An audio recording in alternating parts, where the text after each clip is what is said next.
बेटा।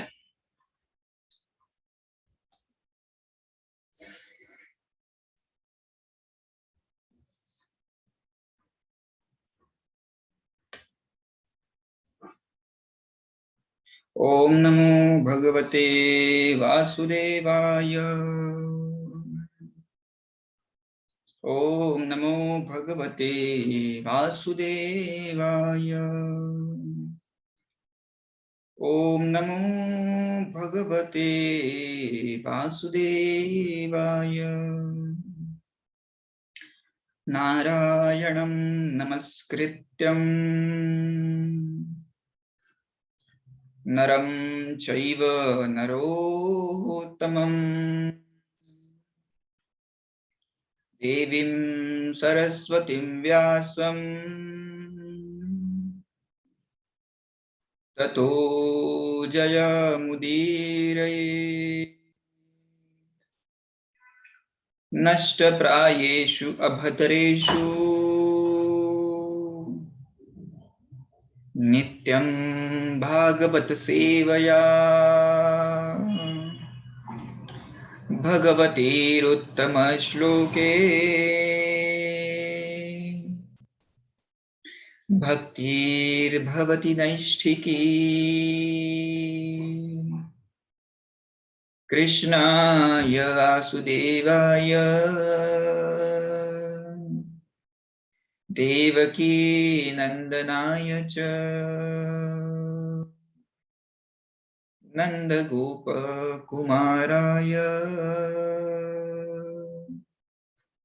गोविन्दाय नमो नमः। नमो पंकजनाभाय नमो पंकजमालिने नमो पंकजनेत्राय नमस्ते पंकजांग्रये। हरे कृष्ण। चलिए मैं लेके जाता हूँ आपको मेरे स्क्रीन के ऊपर।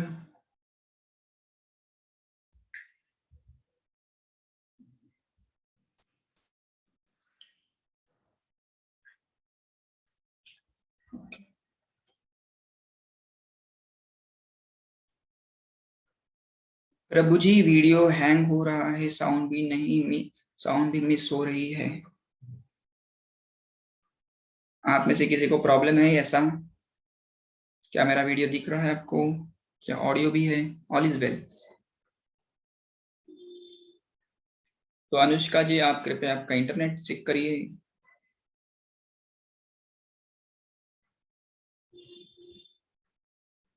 यो सो यजद्याजसूयेन विजित्य भुवनत्रयं पत्नीं बृहस्पतिर्दर्पातारां नाम हरद्बलान्। एक बार की बात है, राइट, बहुत जबरदस्त कहानी सुनना। एक बार की बात है जब चंद्रदेव जो था वो काफी शक्तिशाली हो गया और उसने काफी सारे यज्ञ किए।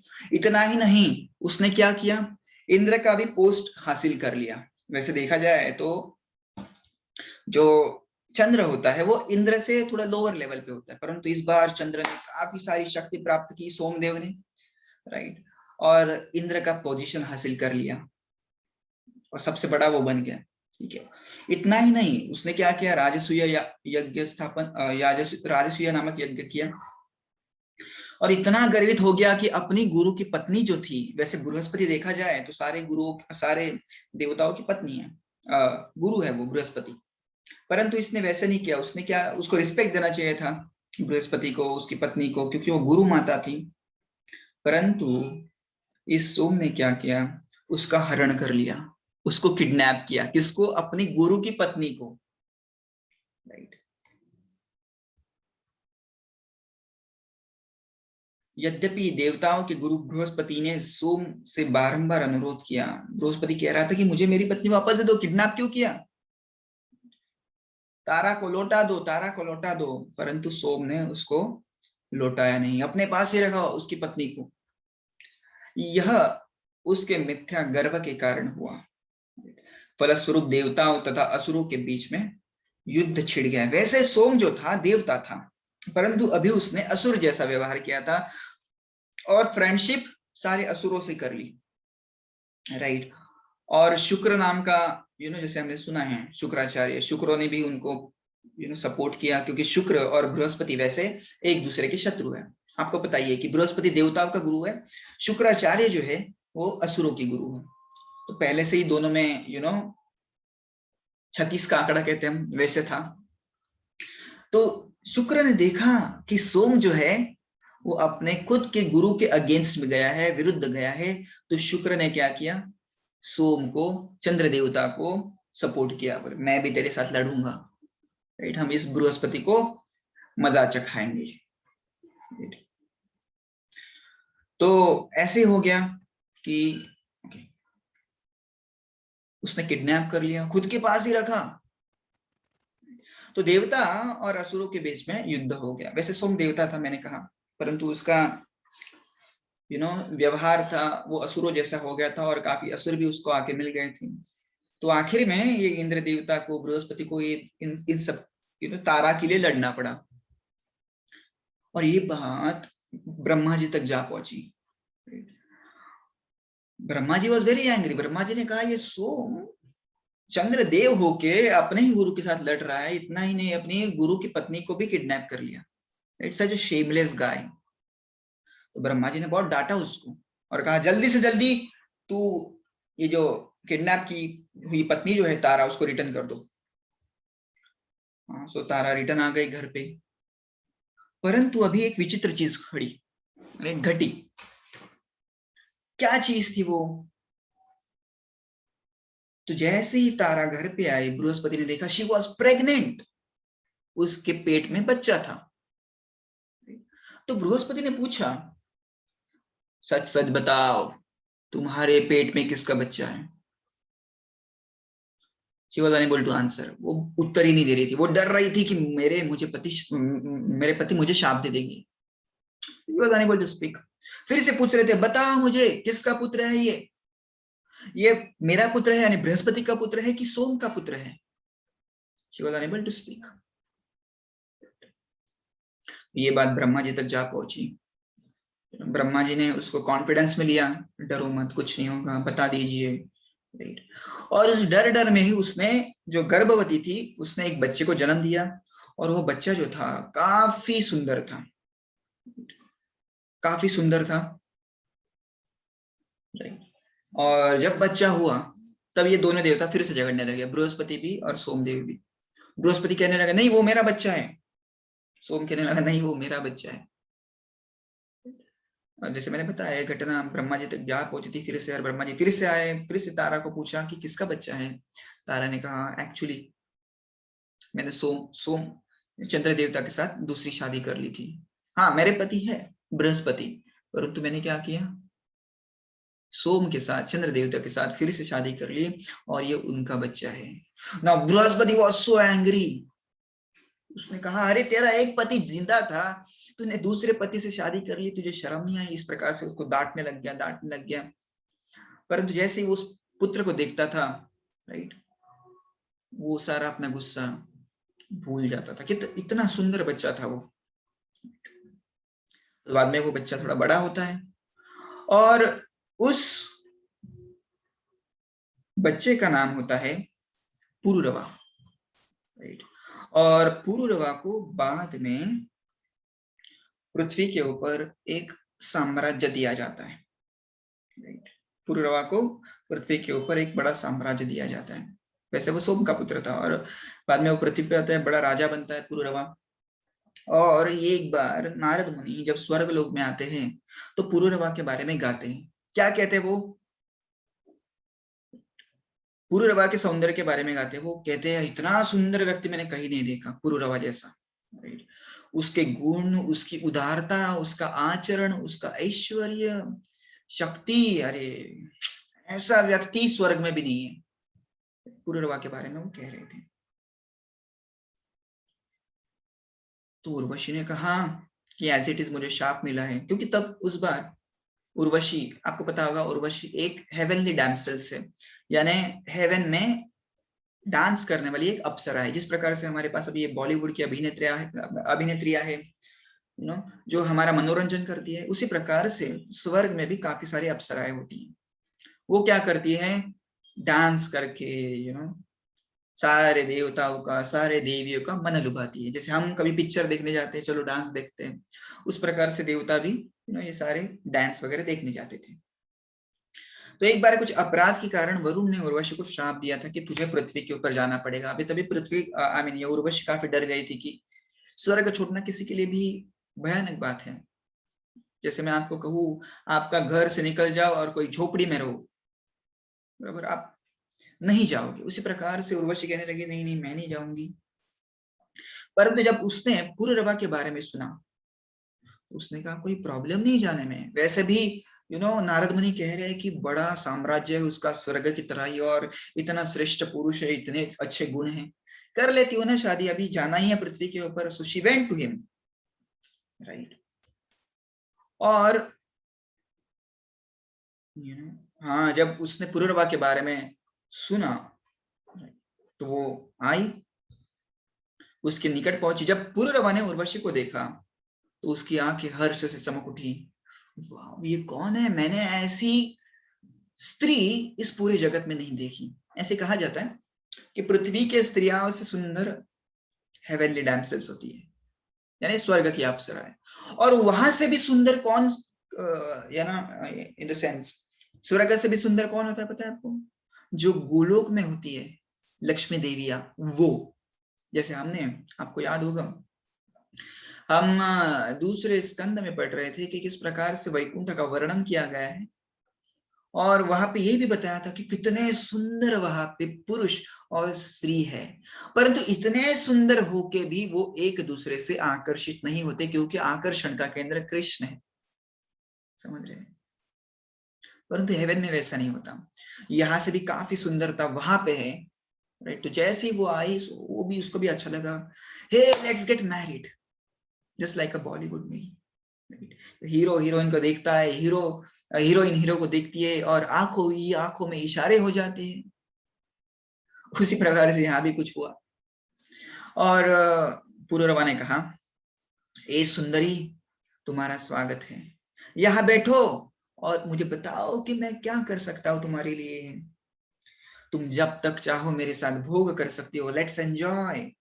हम दोनों शादी करके दंपति जीवन व्यतीत कर सकते। दंपति जीवन यानी शादी कर, हम दोनों सुखपूर्वक दंपति जीवन यहाँ पे व्यतीत कर सकते हैं।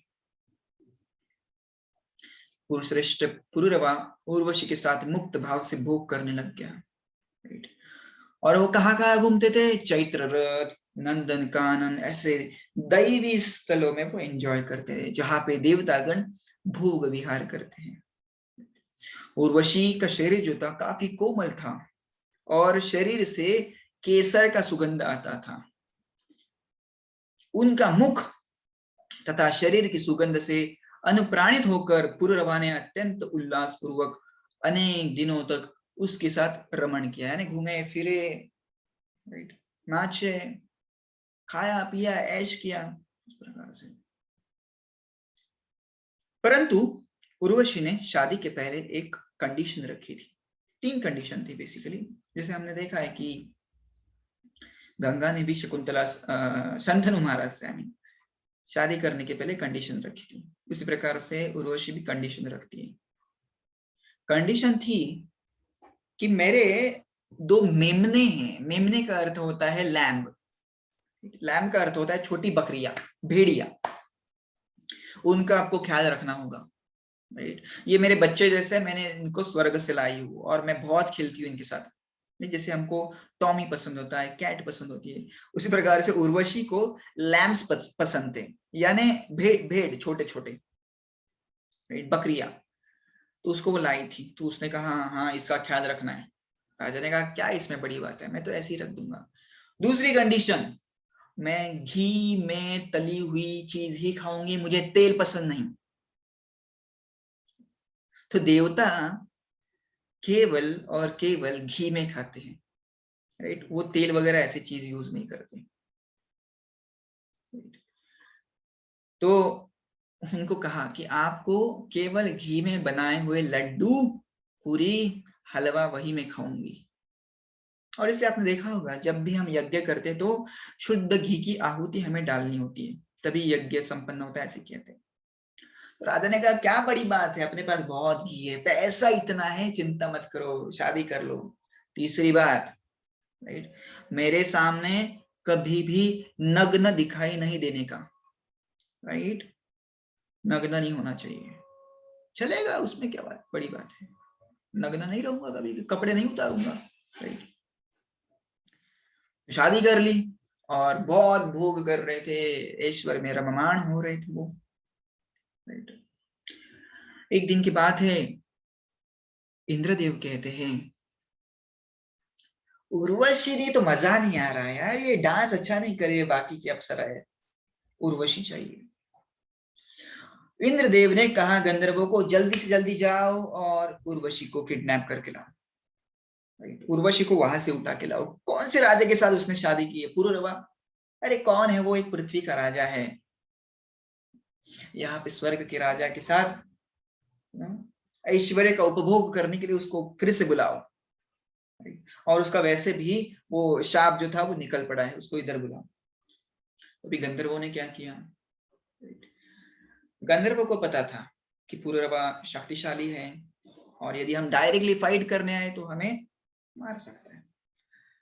तो गंधर्वों ने क्या किया, रात के 12 बजे थे, पुरुरवा और उर्वशी सोए थे, और गंधर्व आए और उन्होंने इन दोनों मेमनों को, यानी वो छोटे छोटे बकरियों को उठाया और वहां से भागने लग गई। जैसे ही बकरियों को उठाया, बकरियां चिल्लाने लगी, मैं,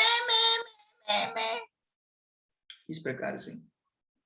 तो उर्वशी भी चिल्लाने लग गई, कहाँ है मेरे मेमने, कहाँ है मेरे मेमने, कहाँ है मेरी भेड़िया, भेड़े कहाँ है, कहाँ है, कहाँ है, right. And she started shouting at her husband, जो कि पुरुरवा था।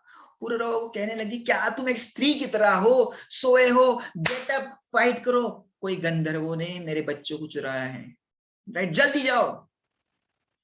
और उसको चिताया, एकदम इंस्पायर किया, जाओ जाओ जाओ, फाइट करो, फाइट करो, राइट। क्या सोए हो, आपका कर्तव्य है कि मेरे बच्चों की रक्षा करना, आप उनकी रक्षा नहीं कर सकते, मेरी कैसे करोगे, जाओ जल्दी ना। वो वैसे ही उठा, वो भूल गया कपड़े पहनने की नहीं, तो ऐसे ही उठ गया।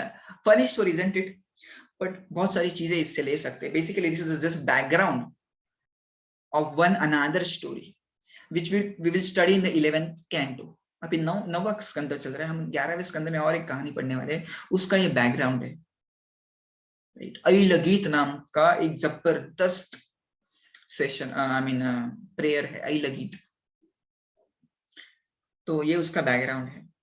तो उसको चिल्लाया, जाओ जाओ जल्दी, जाओ जल्दी, आप पकड़ के लाओ। ये अपने कपड़े ही पहनने भूल गया, राइट। अपनी तलवार निकाली और वैसे ही भागने लग गया, भागने लग गया। तो गंधर्वों ने कहा, भाग किधर रहा है, हम तो इधर ही है। और अपने आप को उन्होंने लाइटन किया, समझ रहे, अपनी शरीर से उन्होंने कांति निकाली, मानो दिन हो गया हो। और उस कांति के जब लाइट आता है तो सब दिखता है कि नहीं। तो जब जैसे ही लाइट आया, सब पूरे उनके पैलेस में लाइट आ गया, और उर्वशी ने देखा इसने कपड़े ही नहीं पहने, और उर्वशी वैसे ही अपने दोनों मेमनों को लेके वहां से गायब हो गई। और ये पुरुरवा रोते रह गया, उर्वशी कहाँ हो तुम, उर्वशी क्यों छोड़ के गई। वैसे उसने उर्वशी के साथ काफी सारा भोग किया था, पर देखिए ना, ये भोग ऐसे होता है, कभी भी रुकता नहीं। जितना आप उसको फुलफिल करो उतनी आग बढ़ती जाती है। जैसे आग में जितना पेट्रोल डालोगे ना, आग भड़कती है, आग कम नहीं होती, राइट। तो यही वो लेसन जो है वो अइला गीत में पुरुरवा महाराज हमको देंगे। तो पुरुरवा रो रहे थे काफी, कहाँ है उर्वशी, कहाँ हो तुम उर्वशी, उर्वशी, उर्वशी, मैं तुम्हारे बिना नहीं रह सकता, उर्वशी आ जा, उर्वशी। ऐसे करके उसका जो पूरा साम्राज्य था वो भूल गया। वो भूल गया कि मैं एक राजा हूं और मुझे मेरी प्रजा को भी संभालना है, वो सब कुछ भूल गया। ये होता है आसक्ति का असर, राइट। उर्वशी के पीछे वो सब कुछ भूल गया। Now he was travelling all over the world naked, एक नग्न व्यक्ति की तरह, एक मूर्ख व्यक्ति की तरह, पागल व्यक्ति कहते, पागल व्यक्ति की तरह वो घूम रहा था यहाँ वहां। उर्वशी, उर्वशी आ जाओ, उर्वशी कहाँ हो तुम, इतना आसक्त हो गया था उर्वशी से। एक बार की बात है जब उर्वशी उसे कुरुक्षेत्र में दिखी, He was just traveling like a madman, यहाँ वहां जा रहा था और उसने देखा कि उर्वशी जैसी कोई तो स्त्री यहाँ पे है। वो पास में गया, अरे उर्वशी है। And now he started demanding, Urvashi शादी करो मेरे से, शादी करो। उर्वशी ने कहा कौन हो तुम, छी कौन है। उर्वशी भूल गई, मैं पुरुरवा, तुम्हारा हस्बैंड। उर्वशी ने कहा अरे पुरुरवा महाराज, क्या हालत कर दी तुमने एक स्त्री के पीछे, आपने सारा साम्राज्य छोड़ दिया, आपकी शक्ति सारी चली गई और क्या पागल जैसे घूम रहे हो, उर्वशी उर्वशी करके। कुछ काम धंधा करो, भगवान की सेवा करो। बोले नहीं उर्वशी, मुझे तुम चाहिए, मेरे जिंदगी का उद्देश्य तुम ही हो। राइट, जैसे मूवीज में होता है ना कि तुम ही चाहिए मुझे, तुम्हारे सिवा और कुछ नहीं चाहिए, तुम ही हो मेरी जिंदगी, तुम्हारे बिना मैं मर जाऊंगा। ऐसी डायलॉग है, अभी मैं वो नहीं ले नहीं रहा हूँ, ऐसी डायलॉग है। वो कहते हैं मैं मर जाऊंगा और मेरा शरीर लोमड़िया खा लेगी, गिद्ध खा लेंगे, राइट, कृपा करो मेरे से शादी कर लो। उर्वशी ने कहा ऐसे कैसे शादी कर लो भाई, मेरी ड्यूटी स्वर्गलोक में है, स्वर्गलोक की स्त्री हूँ। वो कुछ यू नो मेरा पाप था, मुझे शाप था, इसलिए मैं पृथ्वी पे आई थी। अब तब रही ना तुम्हारे साथ इतने साल। नहीं उर्वशी, तुम ही चाहिए, तुम ही चाहिए। उर्वशी ने कहा ठीक है, साल में केवल एक रात में आपको मिलने के लिए आऊंगी, राइट, साल में केवल एक, चलेगा कोई बात नहीं, I am ready for that. और इस प्रकार से साल के आखिर में पुरुरवा और उर्वशी केवल एक दिन एक रात के लिए मिलते थे, और उसके बाद पूरे 364 डेज उर्वशी स्वर्गलोक में रहती थी, एक दिन के लिए केवल पृथ्वी लोक पर रहती थी। तो ऐसे कई सालों तक चला और उर्वशी के पेट से पुरुरवा ने काफी सारे बच्चों को जन्म दिया, काफी सारे बच्चे हुए पुरुरवा के। उर्वशी ने कहा देखो अभी आप एक काम करो, आप मुझसे बहुत प्रेम करते कि नहीं, अभी आप एक काम करो, गंधर्वों से प्रार्थना करो और गंधर्व तुम्हें, राइट, मुझे दे देंगे, राइट, मतलब मुझे स्वर्गलोक से निकालकर तुम्हारे साथ शादी करवा देंगे, ठीक है। तो अभी आप गंधर्वों से प्रार्थना करो। तो बेसिकली अप्सरा क्या होती है कि they are subordinate to Gandharvas, so Gandharvas are like the singers और ये होते हैं डांसर्स। तो गंधर्व आते हैं, ये डांस करते हैं। तो उन्होंने कहा गंधर्वों की प्रार्थना करो, उनकी पूजा करो और वो मुझे आपको सौंप देंगे। सो ही वाज वेरी हैप्पी। उन्होंने गंधर्वों की प्रार्थना करनी स्टार्ट कर दी, बहुत कड़क तपस्या करी, उर्वशी उर्वशी चाहिए, उर्वशी चाहिए, उर्वशी चाहिए, पागल हो गया था वो, राइट। तब गंधर्वों ने प्रसन्न हुए सारे गंधर्व और उनको उर्वशी सौंप दी। रुक जाइए, वो उर्वशी नहीं थी, वो कोई दूसरी लड़की थी जो केवल उर्वशी की तरह दिखती थी। उसका नाम था अग्निस्थली, राइट। अग्निस्थली नाम की एक दूसरी अप्सरा थी, वो उसको दे दी थी, क्योंकि इंद्र ने कहा था ना कि उर्वशी कहीं नहीं जाएगी, उर्वशी का काम यही है, यहीं पे डांस करेगी।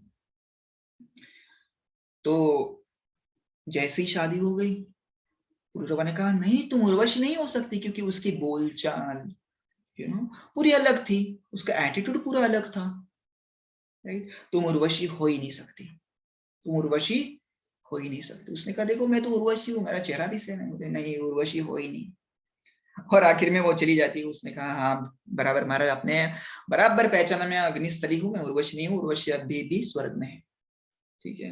ही वाज सो डिसअपॉइंटेड, परंतु फिर भी कहा नहीं उर्वशी चाहिए, मतलब चाहिए। जैसे कहते हैं ना, कामा तुराणाम न भयम न लज्जा, जो काम के लिए भौतिक व्हाट डू यू से टू काम? काम यानी लस्ट, राइट? काम यानी नो इंद्र तृप्ति की इच्छा। उसके लिए जो पागल होता है ना, उसको ना कुछ शर्म आती है और ना ही कुछ भय लगता है, तो पागल हो गया था वो उर्वशी के लिए। तो अग्निस्त्री तो चली गई, और ये जो था सतयुग का पीरियड था। जैसे ही त्रेता युग लगा, सारे लोग यज्ञ करने लग गए, क्योंकि त्रेता युग में यदि आपको भगवान को प्रसन्न करना है तो यज्ञ करना पड़ता है। सत्ययुग में ध्यान करना पड़ता था, त्रेता युग में यज्ञ करना पड़ता है। द्वापर युग में क्या करना पड़ता है? मूर्ति की पूजा करनी पड़ती है। और कलयुग में केवल संकीर्तन से भगवान प्रसन्न होते हैं। तो उसने देखा, अरे सारे लोग यज्ञ कर रहे हैं, हाँ तो मुझे उर्वशी के पास जाना है, तो यज्ञ करना पड़ेगा। तो उसने काफी सारे यज्ञ किए, और यज्ञ का मतलब होता है बेसिकली भगवान विष्णु को प्लीज करना। वैसे देखा जाए तो यज्ञ का मतलब होता है भगवान विष्णु, परंतु ये जो व्यक्ति आहुति डाल रहा था, केवल उर्वशी के नाम से आहुति डाल रहा, वो कह रहा था नहीं मुझे स्वर्ग जाना है, उर्वशी को मिलना है, मुझे स्वर्ग जाना है, मुझे उर्वशी से मिलना है, स्वर्ग जाना है, उर्वशी से मिलना है, उर्वशी उर्वशी उर्वशी, पागल हो गया था। And guess what happened? ये हम 11वें स्कंद में पढ़ेंगे कि क्या हुआ, राइट? क्या उसे उर्वशी मिली कि नहीं मिली, राइट? और अभी तक तो ये स्टोरी एक बॉलीवुड मूवी की तरह ही लगती है कि नहीं?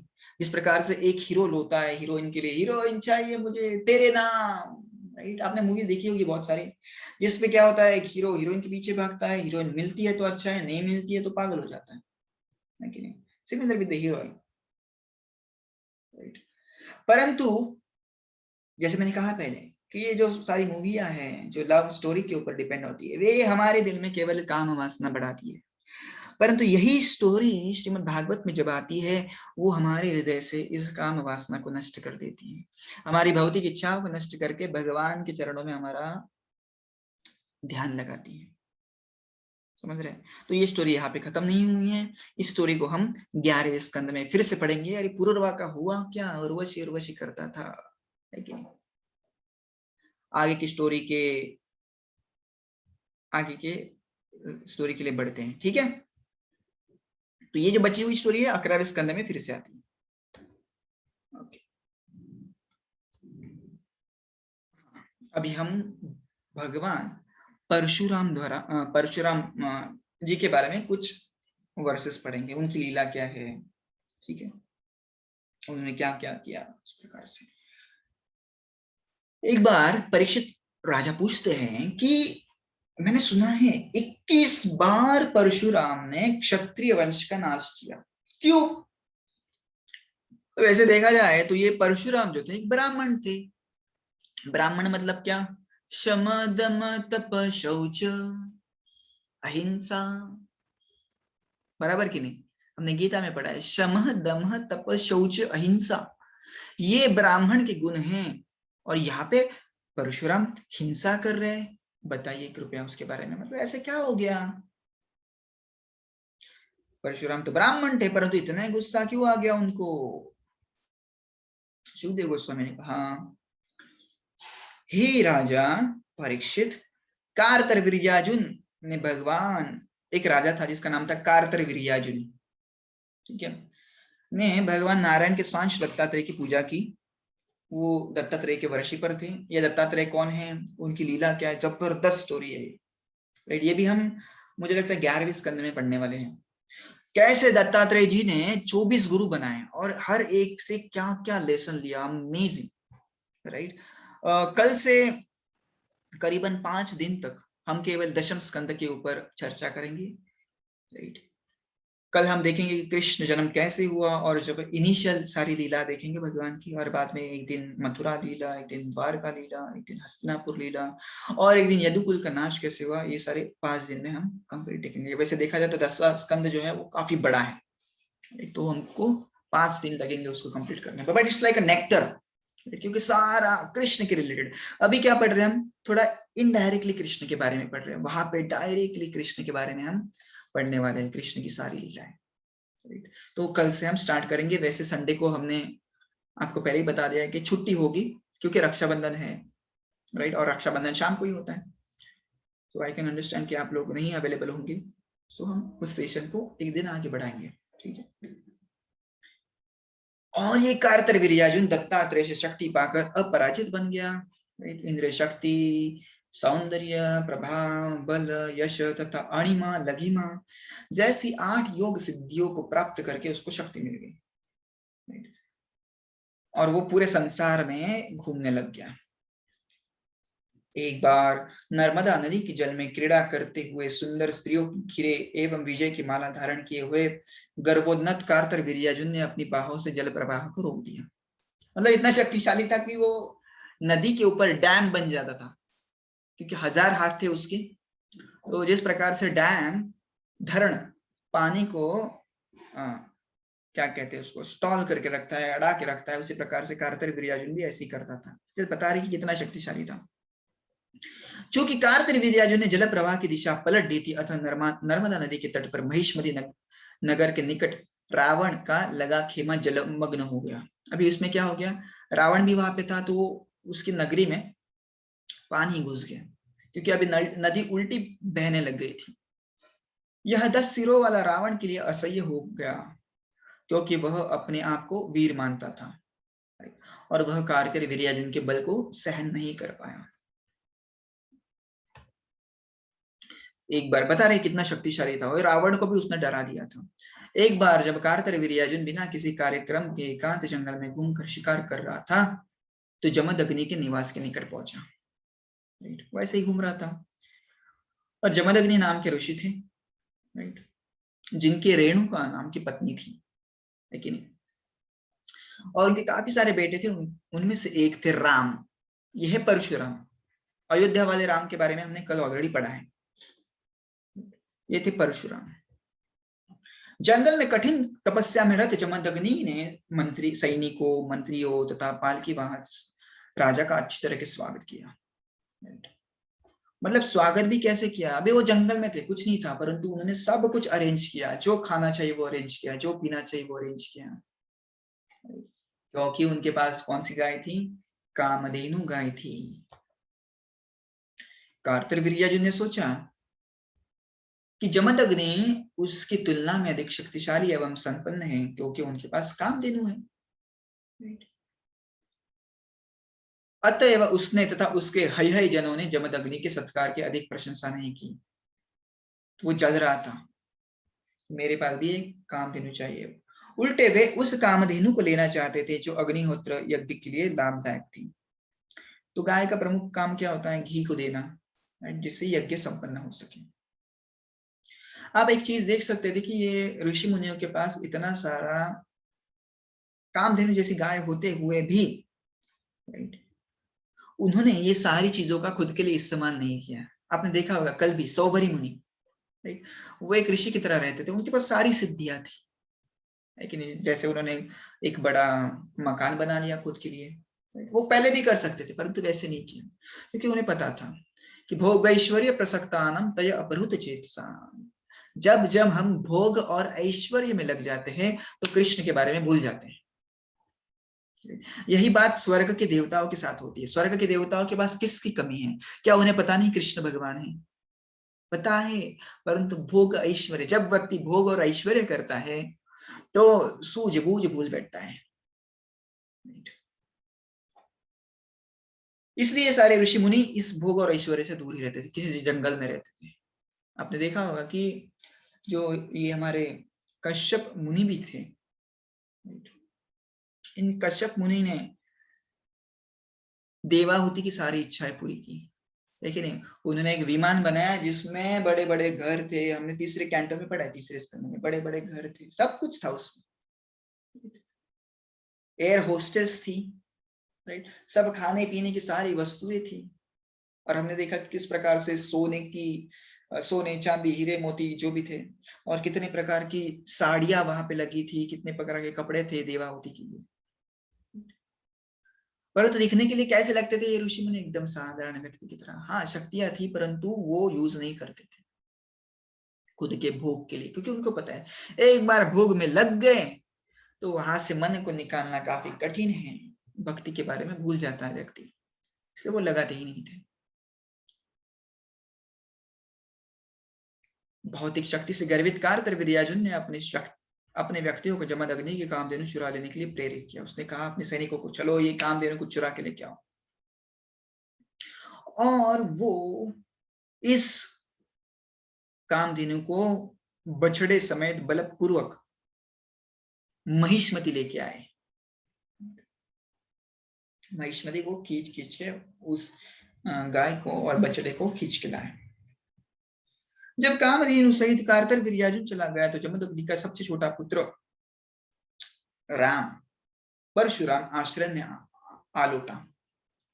जैसे ही उसने सुना कि कार्तवीर्यार्जुन ने ऐसा पाप किया है, so he was very angry। कुछ भी हुए सांप की तरफ क्रुद्ध उठा। अपना भयानक फरसा, राइट, फरसा का मतलब होता है परशु, यानी इट्स लाइक अ कुल्हाड़ी जिससे हम पेड़ काटते, ढाल, धनुष्य तथा तर्कस लेकर अत्यंत क्रुद्ध परशुराम ने कार्तवीर्यार्जुन का पीछा किया, जिस तरह सिंह हाथी का पीछा करता है। अभी राजा कार्तवीर्यार्जुन अपनी राजधानी महिष्मतिपुरी में प्रवेश कर ही रहा था कि उसने भृगुवंशियों में श्रेष्ठ भगवान परशुराम को फरसा, ढाल, धनुष तथा बाण लिए अपना पीछा करते देखा। परशुराम ने काले हिरन की खाल पहनी थी और उनका जटाजूट सूर्य के तेज जैसा प्रतीत हो रहा था। So he was very effulgent Parashuram ji. Parashuram को देखते ही कार्तवीर्यार्जुन डर गया और उसने तुरंत ही उनसे युद्ध करने के लिए अनेक हाथी, रथ, घोड़े तथा पैदल सैनिक भेजे। परंतु परशुराम ने क्या किया? सफाया कर दिया, राइट। अपने फरसों तथा बाणों को व्यवस्थित करके परशुराम ने कार्तवीर्यार्जुन के सिपाहियों को ढालों, उनके झंडों, धनुषों तथा उनके शरीर के टुकड़े टुकड़े कर डाले। अभी परशुराम जी ब्राह्मण है, it is not allowed for a ब्राह्मण कि किसी को मारना, अहिंसा नहीं करना, सॉरी हिंसा नहीं करना, अहिंसा, हमेशा अहिंसा को फॉलो करना। और जिनके रक्त से भूमि पंकिल हो गई, अपनी पराजय होते देखकर अत्यंत क्रुद्ध होकर कार्तवीर्यार्जुन युद्ध भूमि की ओर आ लपका। खुद आ गया भी कार्तवीर्यार्जुन। तब कार्तवीर्यार्जुन ने परशुराम को मारने के लिए 1000 भुजाओं में एक साथ 500 धनुष्य के ऊपर बाण चढ़ा दिए। जस्ट इमेजिन, किसी के पास 1000 हाथ है और 500 धनुष्य, 500 बाण लेके परशुराम को वो मार रहे हैं। किंतु श्रेष्ठ लड़ाकू भगवान परशुराम ने एक ही धनुष से इतने बाण छोड़े कि कार्तवीर्यार्जुन के हाथों से सारे धनुष बाण तुरंत कटकर टुकड़े टुकड़े हो गए। आपको पता है गीता में भी परशुराम के बारे में आता है और हमने उसको पढ़ा है। Can anybody guess what is that shloka? If you don't know this shloka, at least tell me कि किस रिलेशन में आया था। देखते किसकी कितनी मेमोरी है। परशुराम के बारे में हमने गीता में पढ़ा है, याद है? नहीं, गीता में श्लोक है, कृष्ण कहते हैं जो आयुध उठाता है उसमें मैं परशुराम हूं। समझ रहे? कृष्ण कहते हैं जो आयुध उठाता है मैं उसमें परशुराम हूं। यह आता है 10वें अध्याय में, नॉट इन विश्वरूप दर्शन।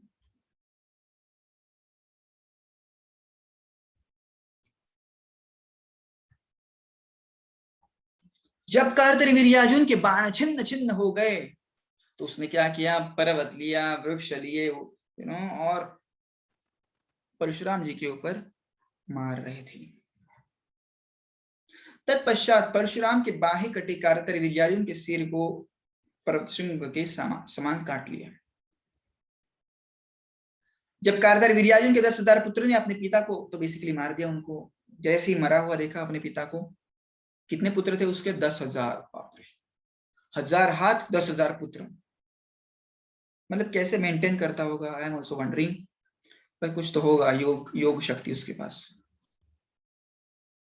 तब शत्रु का वध करके परशुराम ने कामधेनु को छुड़ाया, जिसे काफी कष्ट मिल चुका था, और वे उसे बछड़े समेत अपने घर ले आए तथा उसे अपने पिता जमदग्नि को दे दिया।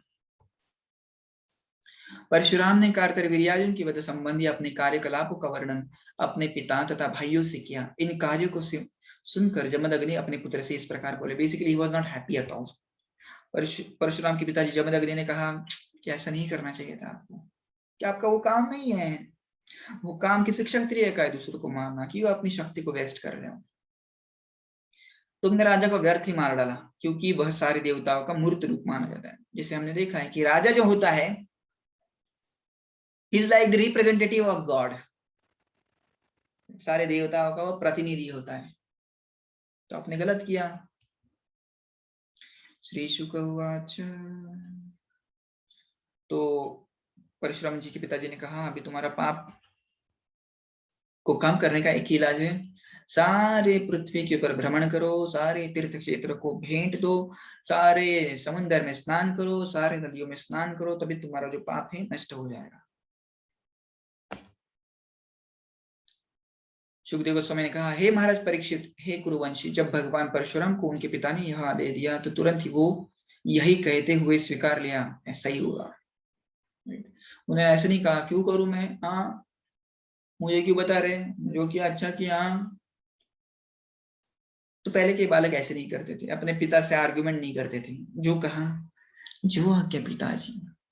अपने राम के बारे में भी देखा कल, माता जी ने कहा चलो वनवास चले जाओ, अभी उसने ऐसे नहीं पूछा कि क्यों, मैं क्यों जाऊं, तुम जाओ, ऐसे नहीं कहा। हाँ। तो स्वीकार करते थे जो भी माता पिता कहते थे। और आखिर में आश्रम में लौट आए वो। एक बार जब जमदग्नि की पत्नी रेणुका गंगा नदी के तट पर पानी भरने गई, एक बार की बात है, जब रेणुका माता ये पानी भर रही थी गंगा नदी के तट पर, तो उन्होंने कमल फूल की माला से अलंकृत तथा अप्सराओं के साथ गंगा में विहार करते गंधर्व के राजाओं को देखा। तो गंगा नदी में एंजॉय कर रहे, दे वर एंजॉयिंग इन द गंगा। तो ऐसे हुआ, वो देखती रह गई, कितना अच्छा खेल खेल रहे लोग पानी में, ओह माय गॉड। और कुछ समय बाद स्मरण हुआ, अरे मेरे पति ने मुझे पानी लाने के लिए भेजा था, राइट, क्योंकि उनका यज्ञ का समय था, तो पानी लाने के लिए भेजा, तभी वो भूल ही गई। उसने वो मटकी भरा और भागते भागते भागते भागते आश्रम में गई, और तभी तक जो यज्ञ का समय था वो तो चल बसा था। जैसे आपको पता है कि जो अग्निहोत्र यज्ञ होता है वो जब सूरज आता है तभी करना पड़ता है, और जब सूरज का अस्त होता है तभी करना पड़ता है, एकदम टाइम टू टाइम होता है वो। अभी ये वहीं पे देखती रही, क्या मस्त खेल रहे यार पानी में, काश मैं भी ऐसे खेलती, काश मेरे पति भी मेरे साथ ऐसे खेलते। इस प्रकार से उसके मन में एक भोग की भावना जागृत हो गई। ऋषिया ने क्या, जिसने भोग का त्याग कर दिया है, राइट, मुझे कुछ एंजॉय नहीं करना है सेंसेस, और ना ही मुझे मन में एंजॉय करना है। परंतु जब दग्नि ने देखा कि मेरी पत्नी में ये भोग की भावना आई है, सो ही वॉज वेरी एंग्री।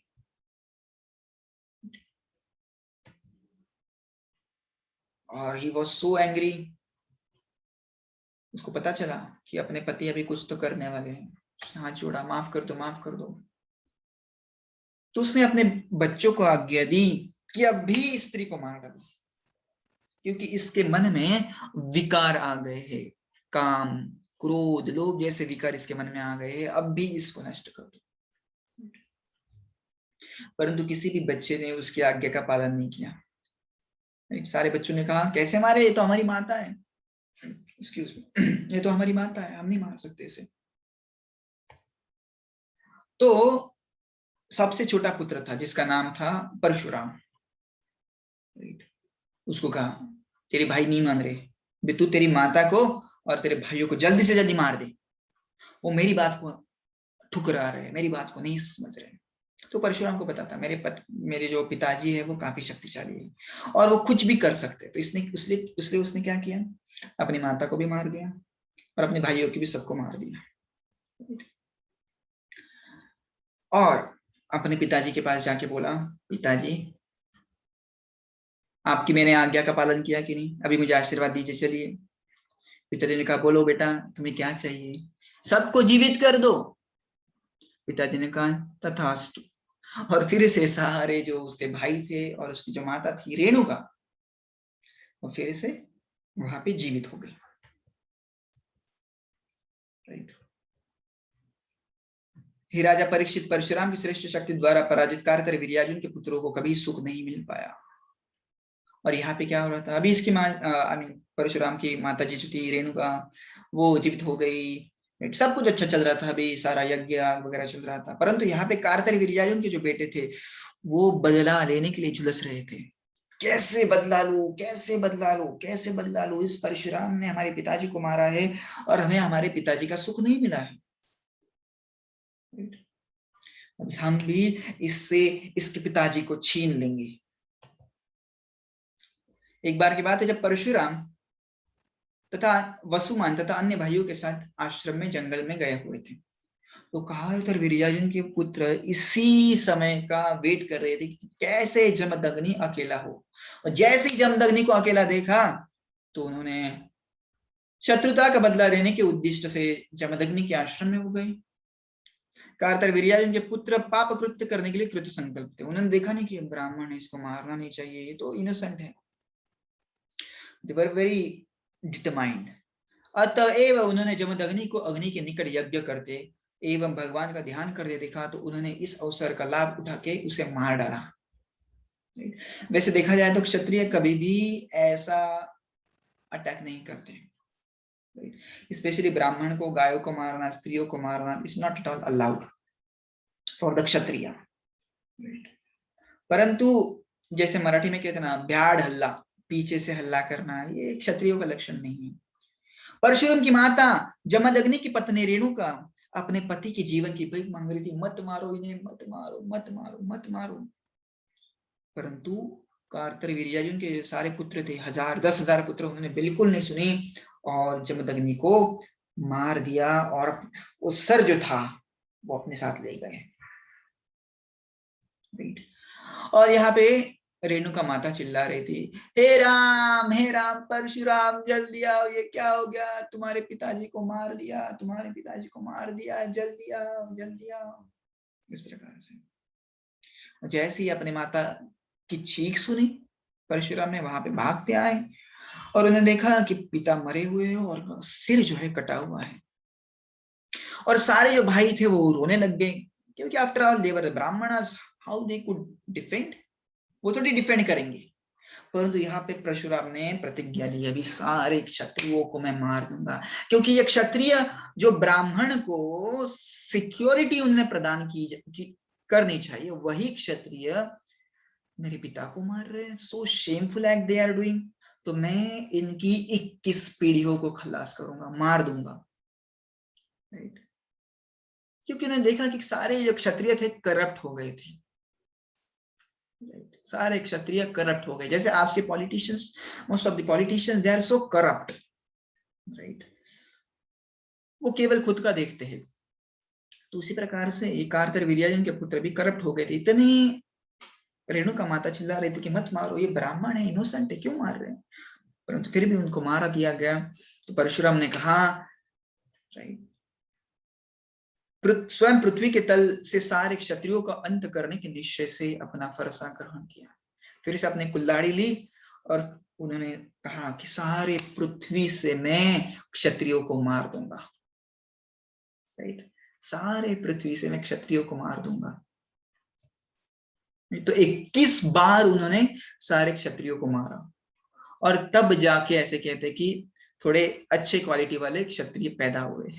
21 बार, can you imagine, 21 generations of the Kshatriyas, they were killed by Parashuram. बाप रे।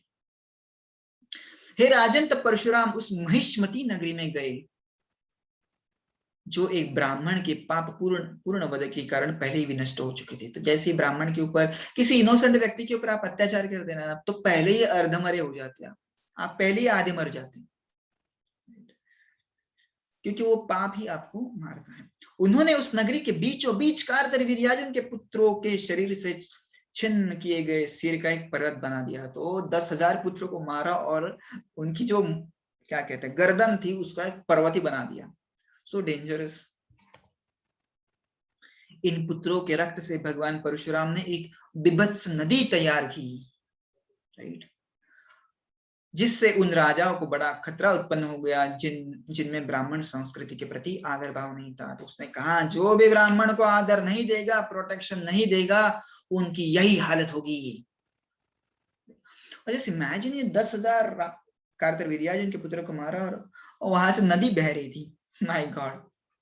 क्योंकि सरकार के अधिकारी लोग अर्थात क्षत्रिय पाप कर्म कर रहे थे, अतएव परशुराम ने अपने पिता की हत्या का बदला लिया और सारे क्षत्रियों को 21 बार से पृथ्वी का सफाया किया।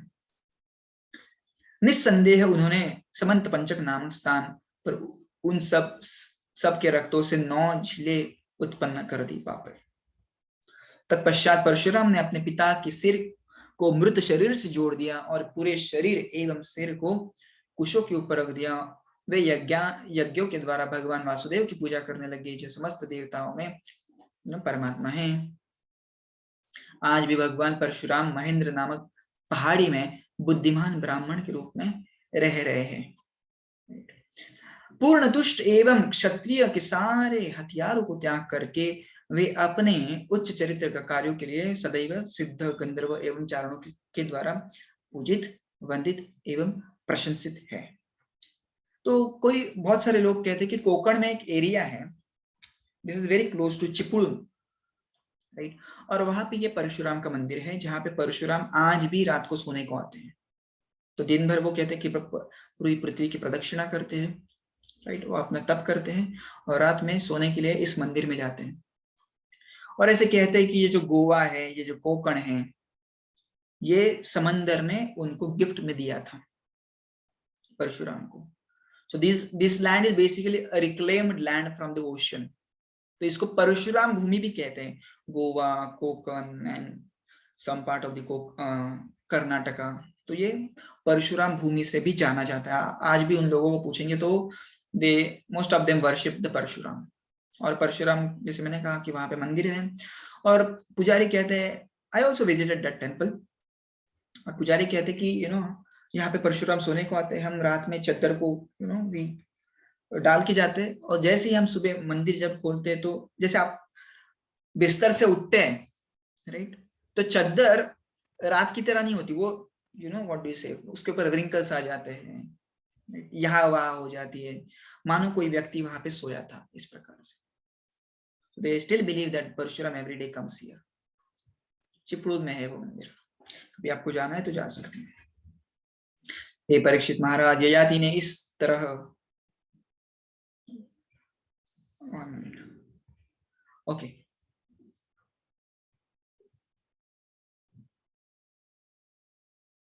now let's move to another story। 1 minute। Yeah।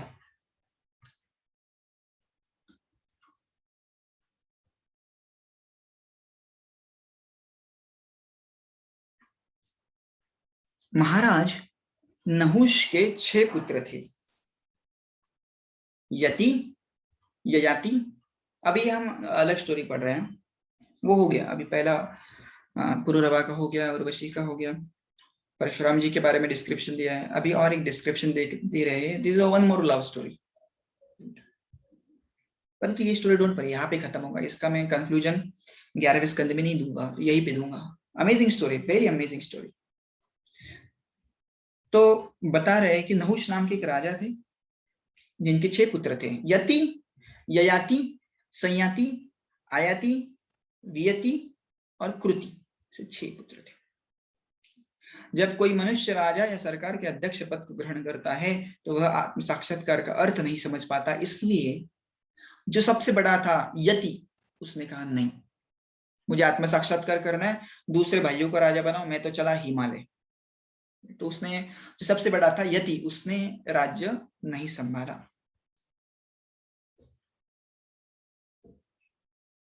Okay, हाँ, विलेज लोटे, एग्जैक्टली, लोटे गांव, राइट, परशुराम मंदिर है, बराबर बराबर। सुखदेव गोस्वामी ने कहा हाँ, कोई पूछ रहा था नाम बताओ फिर से। यति, ययाति, संयाति, आयति, वियति, कृति। वैसे एक पुस्तक भी है मराठी में, आप देखेंगे ययाति करके, एक बड़ी कादम्बरी है, परंतु वो तो ऐसी लिखी है, मतलब उससे कुछ आप रिजल्ट पा नहीं सकते। परंतु यही स्टोरी आप भागवत से सुनेंगे तो हृदय का ट्रांसफॉर्मेशन इज गारंटीड। ठीक है, तो यति तो राजा नहीं बने, तो उसके बाद के बेटे कौन थे? ययाति। तो नहुष ने ययाति को अपना राज्य सौंप दिया। ठीक है, अभी नहुष के बारे में ऐसे हुआ था ना, नहुष गया था एक बार स्वर्गलोक में, राइट। और स्वर्गलोक में उसको बुलाया था। क्यों बुलाया था? क्योंकि किसी राक्षस के साथ फाइट करना था, असुरों के साथ फाइट करना था, और नहुष वाज वेरी एक्सपर्ट, तो यहाँ से उसको उधर बुलाया था, तो वो गया था उधर। परंतु जैसे ही उसने सारे राक्षसों को हरा दिया, असुरों को हरा दिया, he became very proud. Nahush, जो कि ये सारे 6 भाइयों का पिता था, भाइयों का पिता था, तो काफी एरोगेंट हो गया था, राइट। और वो जानबूझ के इंद्र की जो सिंहासन था उसके ऊपर जाके बैठा, मानो खुद इंद्र बन गया।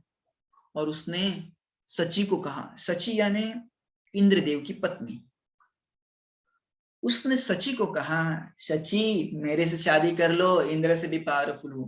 वैसे Sachi is already married, Sachi जो है इंद्र से ऑलरेडी मैरिड है। How can you ask some married lady मुझसे शादी कर लो, देखो कितना शक्तिमान है। सची ने कुछ नहीं बोला। Shachi also angry, she was very angry on him, पर कुछ बोला नहीं।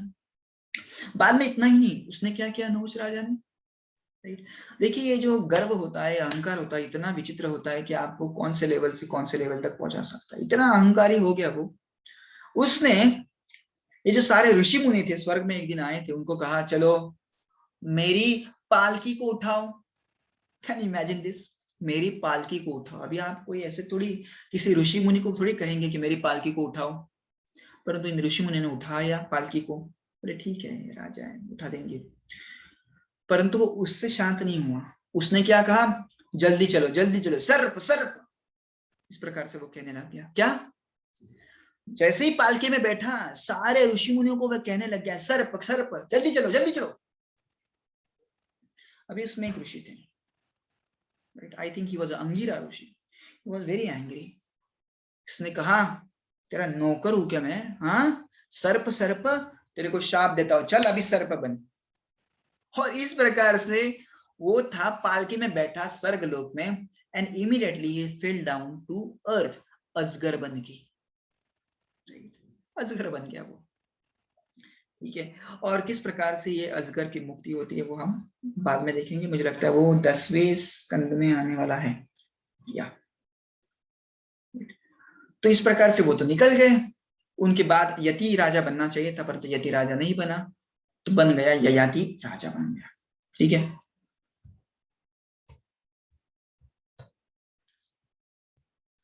राइट।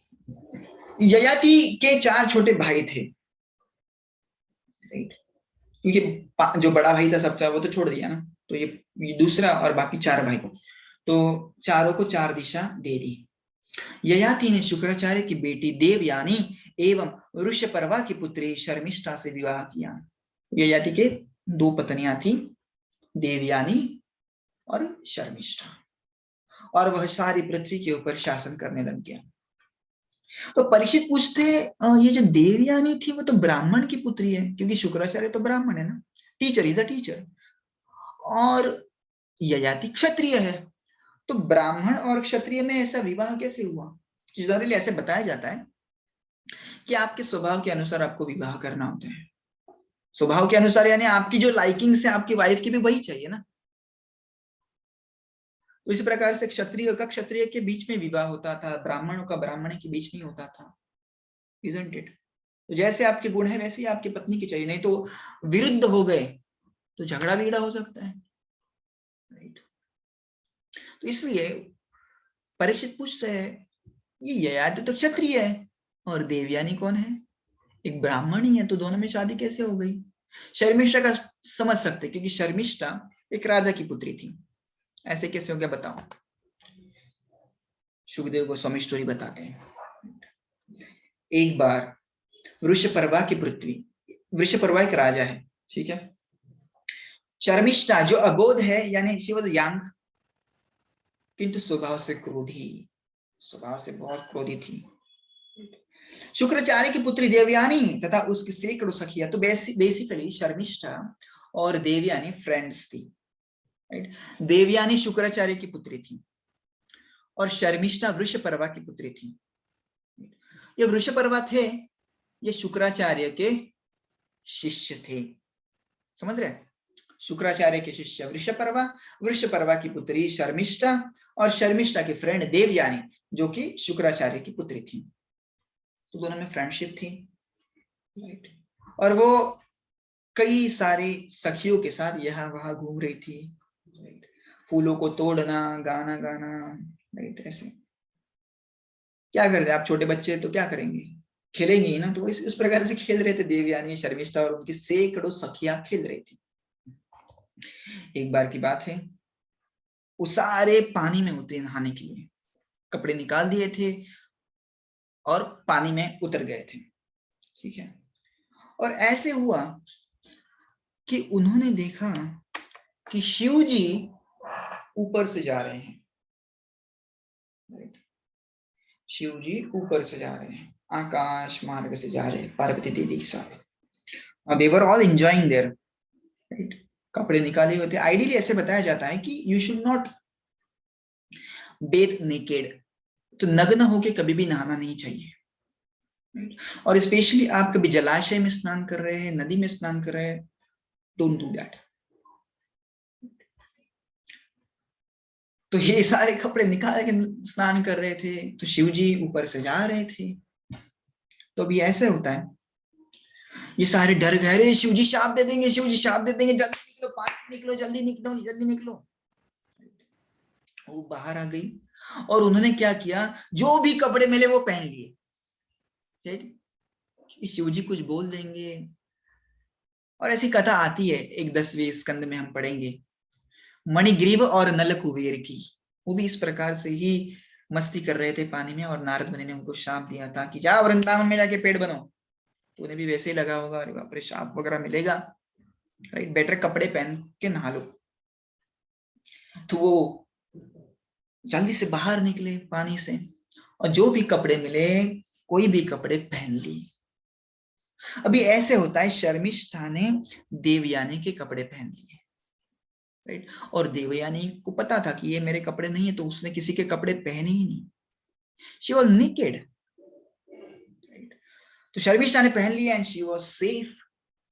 अभी देवयानी काफी गुस्सा हो गई, राइट, और वो गाली बकने लग गई। उसने कहा, अरे देखो इस दासी शर्मिष्ठा को, क्योंकि एक प्रकार से जो क्षत्रिय होता है वो ब्राह्मण का दास होता है, सबसे हायर ऑर्डर जो होता है ब्राह्मण होता है, उसके नीचे क्षत्रिय। तो शर्मिष्ठा ने क्या, देवयानी ने क्या कहा, ये देखो शर्मिष्ठा मेरी दासी है, पर इसके औकात देखो, मेरे कपड़े पहनती है, शर्म नहीं आती, निर्लज कहेगी। इस प्रकार से शिवास ठनी, इसने तो सारे शिष्टाचार को पार करके रख दिया, मेरे वस्त्र धारण किए, राइट। ये तो एक कुत्ते की तरह है, जिसने यज्ञ के लिए रखे हुए घी को भी चाट जाता है। ये घी रखा है यज्ञ के लिए, परंतु कुत्ता आता है घी को चाटता है। मानो ये जो शर्मिष्ठा है कुत्ते की तरह, ये कपड़े तो मेरे परंतु खुद पहन के गई। हम उन योग्य ब्राह्मणों से हैं जो भगवान का मुख है। She also was proud, Devyani भी अहंकारित हो गई, गर्वित हो गई कि देखो, जैसे आपने देखा होगा कि ब्राह्मणों को भगवान का मुख माना गया है और क्षत्रियों को भगवान के हाथ, क्योंकि वो काम करते हैं। ब्राह्मण का मुख यानी सोचते हैं, राइट। ब्राह्मणों ने अपनी तपस्या से समग्र विश्व को निर्माण किया है, राइट। हमने निर्माण किया है सब, ब्रह्मा जी भी ब्राह्मण है ना, तो ऐसे वो रेफरेंस दे रहे, देखो ब्रह्मा ने सबको निर्माण किया है, तो ये सब ब्राह्मण से आया है, राइट। और भगवान को हमेशा अपने हृदय में रखते हैं। उन्होंने सौभाग्य के पथ का निर्देशन किया है जो वैदिक सभ्यता का पाठ है। वे इस जगत में सबसे पूजनीय है और सब उनकी स्तुति की जाती है। बड़े बड़े देवी देवता भी इन ब्राह्मणों की पूजा करते हैं। लक्ष्मी देवी के पति परमात्मा द्वारा भी ये सारे ब्राह्मण जो है पूजित है, और हम सबसे ज्यादा पूजित है क्योंकि हम भृगु के वंश में आते हैं। और एक बार की बात है, भृगु को भगवान विष्णु ने पूजा था, इसलिए वो कह रहे हैं हम तो भृगु वंश में आते हैं जिनको भगवान भी पूजते हैं। और तुमने क्या किया, मेरे कपड़े पहने, मेरे कपड़े पहने। यद्यपि इस स्त्री का पिता असुर होकर हमारा शिष्य है, तो भी इसने मेरे वस्त्र को उसी तरह धारण किया है जिस तरह कोई शूद्र वैदिक ज्ञान का भार संभाले। तो चुरा लिया है मैंने, इसने मेरे कपड़ों को। शर्मिष्ठा को जब इस तरह कठोर शब्दों से डांटा गया तो अत्यंत क्रुद्ध हो गए, क्योंकि शर्मिष्ठा का स्वभाव ने देखा तो पहले से वो क्रोध वाली थी, तो उसको भी गुस्सा आया, और वो भी सर्पिनी किस तरह सांस छोड़ रही थी। निचले होठों का अपने दांतों से चबाती वह शुक्राचार्य की पुत्री इस तरह बोले से। उसने क्या कहा सुनो, अरे भिखारीन, जब तुम्हें अपनी स्थिति का पता ही नहीं है, क्यों इतना बग बग कर रही है, तुझे पता है तू कौन है? अरे हम जब देते ना तुझे तब तू खाती है। जैसे देखा जाए ट्रेडिशनली ब्राह्मण लोग कुछ काम नहीं करते, राइट, वो केवल पूजा में रत होते हैं, और उनको क्षत्रियों के ऊपर डिपेंड रहना पड़ता है खाने पीने के लिए, जो भी चीज है, और क्षत्रियों को ब्राह्मणों के ऊपर आशीर्वाद के लिए डिपेंड रहना पड़ता है। तो बेसिकली इट्स ऑल इंटरडिपेंडेंस। परंतु यहाँ पे क्या हो रहा है, यहाँ पे हम क्या देख रहे हैं, वो एक दूसरे को बड़ा समझ रहे थे। इट्स इंटरडिपेंडेंस, कोई बड़ा नहीं है, ना शूद्र बड़ा है, ना ब्राह्मण बड़ा है, ना वैश्य बड़ा है, ना क्षत्रिय बड़ा है। It's interdependence, right. देवयानी कह रही थी हम ब्राह्मण बड़े हैं, तू तो हमारी दासी है। शर्मिष्ठा कह रही है भिखारीन कही कि तुझे तो खाने पीने के लाले, जब तक हम कुछ डालते नहीं ना खा भी नहीं सकती तू। क्या तुम लोग अपनी जीविका के लिए हम पर आश्रित कौवों की भांति, तू एक कौवे की तरह है। जैसे हम किसी कौवे को दाना डालते तो कौवा खाना आता है, उस प्रकार से वो बता रही है तू भी कौवे की तरह है, हम तुझे खाना फेंकते हैं, तुम हमारे घर के बाहर खाने के लिए प्रतीक्षा करती हो, भिखारीन कही की। ऐसे अप्रिय वचनों का उपयोग करते हुए शर्मिष्ठा ने शुक्राचार्य की पुत्री को देवयानी को फटकारा, राइट। उसने क्रोध में आकर देवयानी के ऊपर जो भी वस्त्र थे उसको भी छीन लिया और उसको कुएं में ढकेल दिया। अभी दोनों का झगड़ा देख के पहली सारी सहेलियां वहां से निकल गई थी, तो ये दोनों के बीच में ही झगड़ा हो रहा था, और आखिर में इतनी फाइटिंग हुई कि देवयानी को कुएं में ढकेल दिया। फॉर्चुनेटली उस कुएं में पानी नहीं था, so she was all alone in that jungle. She was shouting for help, बचाओ बचाओ बचाओ। तो ऐसे होता है वहां पे राजा, जैसे हमने देखा है कि राजा लोगों का काम होता है कि शिकार वगैरह करना और देखते रहना, तो इस प्रकार से जो ययाति नामक राजा था वो भी वहां से जा रहा था, उसने सुना ये बचाओ बचाओ आवाज कहां से आ रहा है, तो वो गया और देखा अरे कोई स्त्री है एक वेल के अंदर, एक कुएं के अंदर। उसने तुरंत अपने बाह्य वस्त्र थे उसके शरीर पे डाले, तो उसका वो शरीर ढक पाए, राइट, और उसको आखिर में कुएं से बाहर निकाल दिया ययाति राजा ने। देवयानी ने कहा देखो राजा, now you have touched me, right, इसलिए मैं अभी किसी दूसरे व्यक्ति के साथ शादी नहीं कर सकती, राइट। आपने मेरा पाणी ग्रहण किया है, पाणी ग्रहण मतलब आपने देखा होगा जब शादी होती है तो पाणी ग्रहण की एक क्या कहते हैं संस्कार होता है।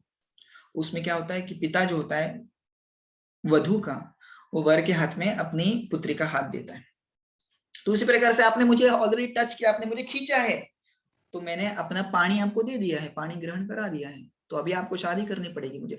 वैसे ययाति को भी देवयानी काफी पसंद थी, राइट, और वो भी पूछने वाला था कि आप क्या मुझसे शादी करोगी, पूछने वाला था, तो पहले देवयानी ने पूछ दिया कि देखो ऐसा ऐसा है, और वैसे भी मुझे शाप मिला है कच्छ द्वारा, ये कच्छ देवताओं का पुत्र था, कि तेरी कभी शादी ब्राह्मण में होगी ही नहीं, क्योंकि तेरा स्वभाव ही नहीं है वैसे। तो इसलिए आप मुझसे शादी कर लो, राइट। तो मैं वो भी स्टोरी बताता हूँ कच्छ का। बताओ क्या कि आपको पता है कच्छ और देवयानी के बीच में झगड़ा हुआ था एक बार, पता है आपको ये?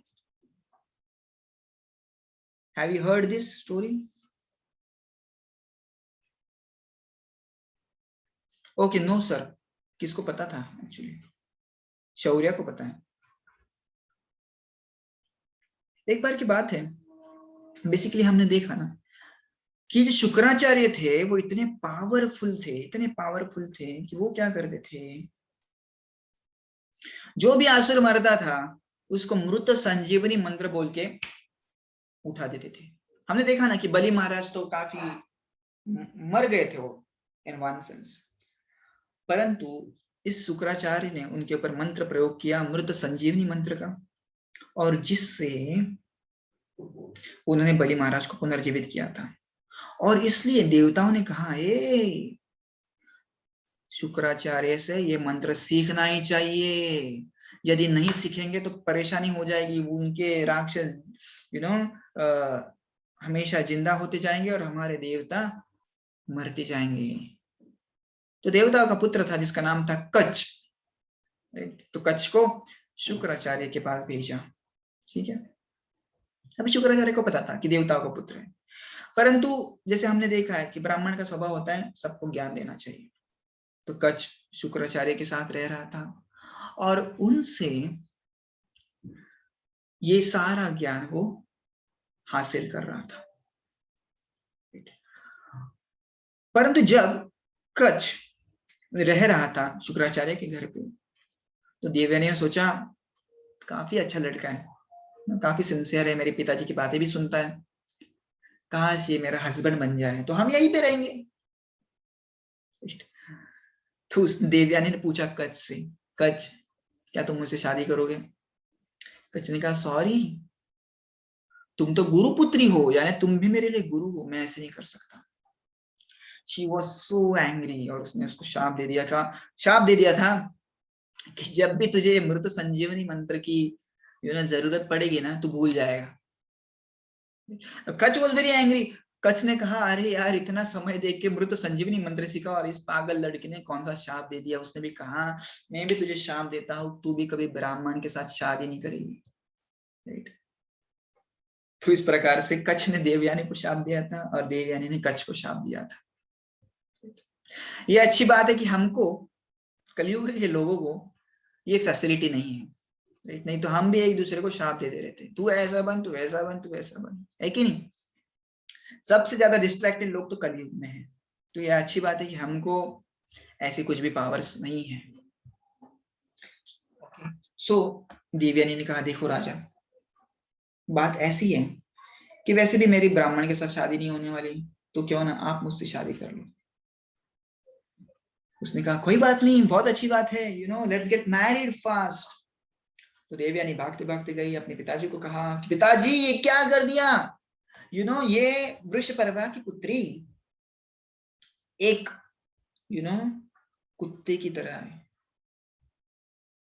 इसने क्या किया, मेरे कपड़े पहन लिए, सारा डिस्क्रिप्शन बताया इसने, मेरे कपड़े पहन लिए, मुझे मारा पीटा और मेरे जो भी कपड़े थे वो छीन लिए और मुझे खाई में डाल दिया था, कुएं में डाल दिया था, और आखिर में ययाति ने मुझे बचाया है, तो मुझे ययाति के साथ शादी करनी है। शुक्राचार्य ने कहा वो ठीक है, परंतु अभी इसका तो बदला तो लेना पड़ेगा। वो भागते भागते गए वृषपर्वा के पास। वृषपर्वा ने दूर से देखा, अरे बाप रे, शुक्राचार्य आ रहे हैं, अभी तो जरूर कुछ शाप देंगे। तो वृषपर्वा पहले ही भागते आ गए और शुक्राचार्य के सामने हाथ जोड़ के खड़े हो गए। शुक्राचार्य क्या चाहिए आपको, कैसे मैं मदद करूं? अरे क्या चाहिए, क्या चाहिए, तेरी बेटी किधर है, राइट? क्या समझा है तेरी बेटी ने मेरी बेटी को, एक कुएं में ढकेल दिया, शेमलेस गर्ल, राइट? ला उसको यहाँ पे। बोले नहीं, वो रहने दीजिए, क्या हुआ मुझे बताइए। Then he narrated the whole story, right? तो वृषपर्वा ने कहा ठीक है, मुझे माफ कर दो, because he was also knowing ना कि शुक्राचार्य में काफी पावर है बाबा, मृत संजीवनी से सबको जीवित कर सकते हैं, मार भी सकते हैं, भले ही मैं क्षत्रिय हूं, उसने कुछ शाप दे दिया तो मेरा क्या होगा, सब कुछ नष्ट हो जाएगा। सो ही टुक, क्या कहते हैं, पहली माफी मांग ली थी। तो शुक्राचार्य अपनी बेटी को कहते हैं, हे बेटी क्या चाहिए तुझे, बोल। देवयानी कहती है, मुझे एक ही चीज चाहिए, जहां पे भी मेरी शादी होगी, राइट, ये शर्मिष्ठा मेरे साथ मेरी दासी बन के आएगी। हाँ, कैन इमेजिन दिस। उसने कहा जहां पे भी मैं शादी करूंगी, यानी ययाति महाराज के साथ मैं शादी करूंगी, परंतु मेरे साथ ये शर्मिष्ठा भी दासी बन के आएगी, मेरी जिंदगी भर दासी बनी रहेगी ये शर्मिष्ठा। तब उसे पता चलेगा कि ये देवयानी कौन है। फिल्मी स्टोरी इजंट इट? ऐसे लगता है कोई सीरियल चालू है। एक्चुअली इसके ऊपर भी सीरियल बनना चाहिए, बहुत फेमस हो जाएगा। तो वृषपर्वा के पास कुछ चॉइस ही नहीं था। उसने कहा, देवयानी जी, जो आपकी इच्छा। शुक्राचार्य ने ययाति महाराज को बुलाया और इन दोनों की शादी करवा दी। और शादी जब करवा दी तो शर्मिष्ठा को भी दासी बन के भेजा। और शुक्राचार्य ने कहा ययाति से, ययाति तूने शादी देवयानी से की है, राइट, इस शर्मिष्ठा से 4 हाथ दूर रहने का, ठीक है। केवल तेरी पत्नी देवयानी है और ये शर्मिष्ठा देवयानी की दासी। ने कहा ठीक है महाराज। तो ययाति आ गए अपने किंगडम में, राइट। देवयानी भी खुशी खुशी रहने लग गई। शर्मिष्ठा काफी दुखी थी, अभी क्षत्रिय का स्वभाव है कि रूल करना, अभी यहाँ पे वो दासी थी, right. So she went to Yayati. उसने ययाति को कहा कि मुझे रानी बन के रहना, मैं ऐसे दासी नहीं रह सकती। और मैंने देखा है कि ये देवयानी ने काफी सारे पुत्रों को जन्म दिया है, मैंने भी आपसे शादी की है, मुझे नहीं चाहिए क्या पुत्र, मुझे भी पुत्र दीजिए, राइट।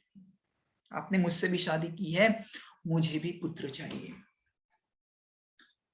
ययाति ने सोचा अभी क्या करे, राइट, दे देते, अभी इतने पुत्र मांग रही है तो दे देते। सो कुछ समय बाद, जैसे देवयानी ने पुत्रों को जन्म दिया, उसी कुछ समय बाद शर्मिष्ठा ने भी पुत्रों को जन्म दे दिया। देवयानी को 2 पुत्र हुए, शर्मिष्ठा को 3 पुत्र हुए, राइट। जस्ट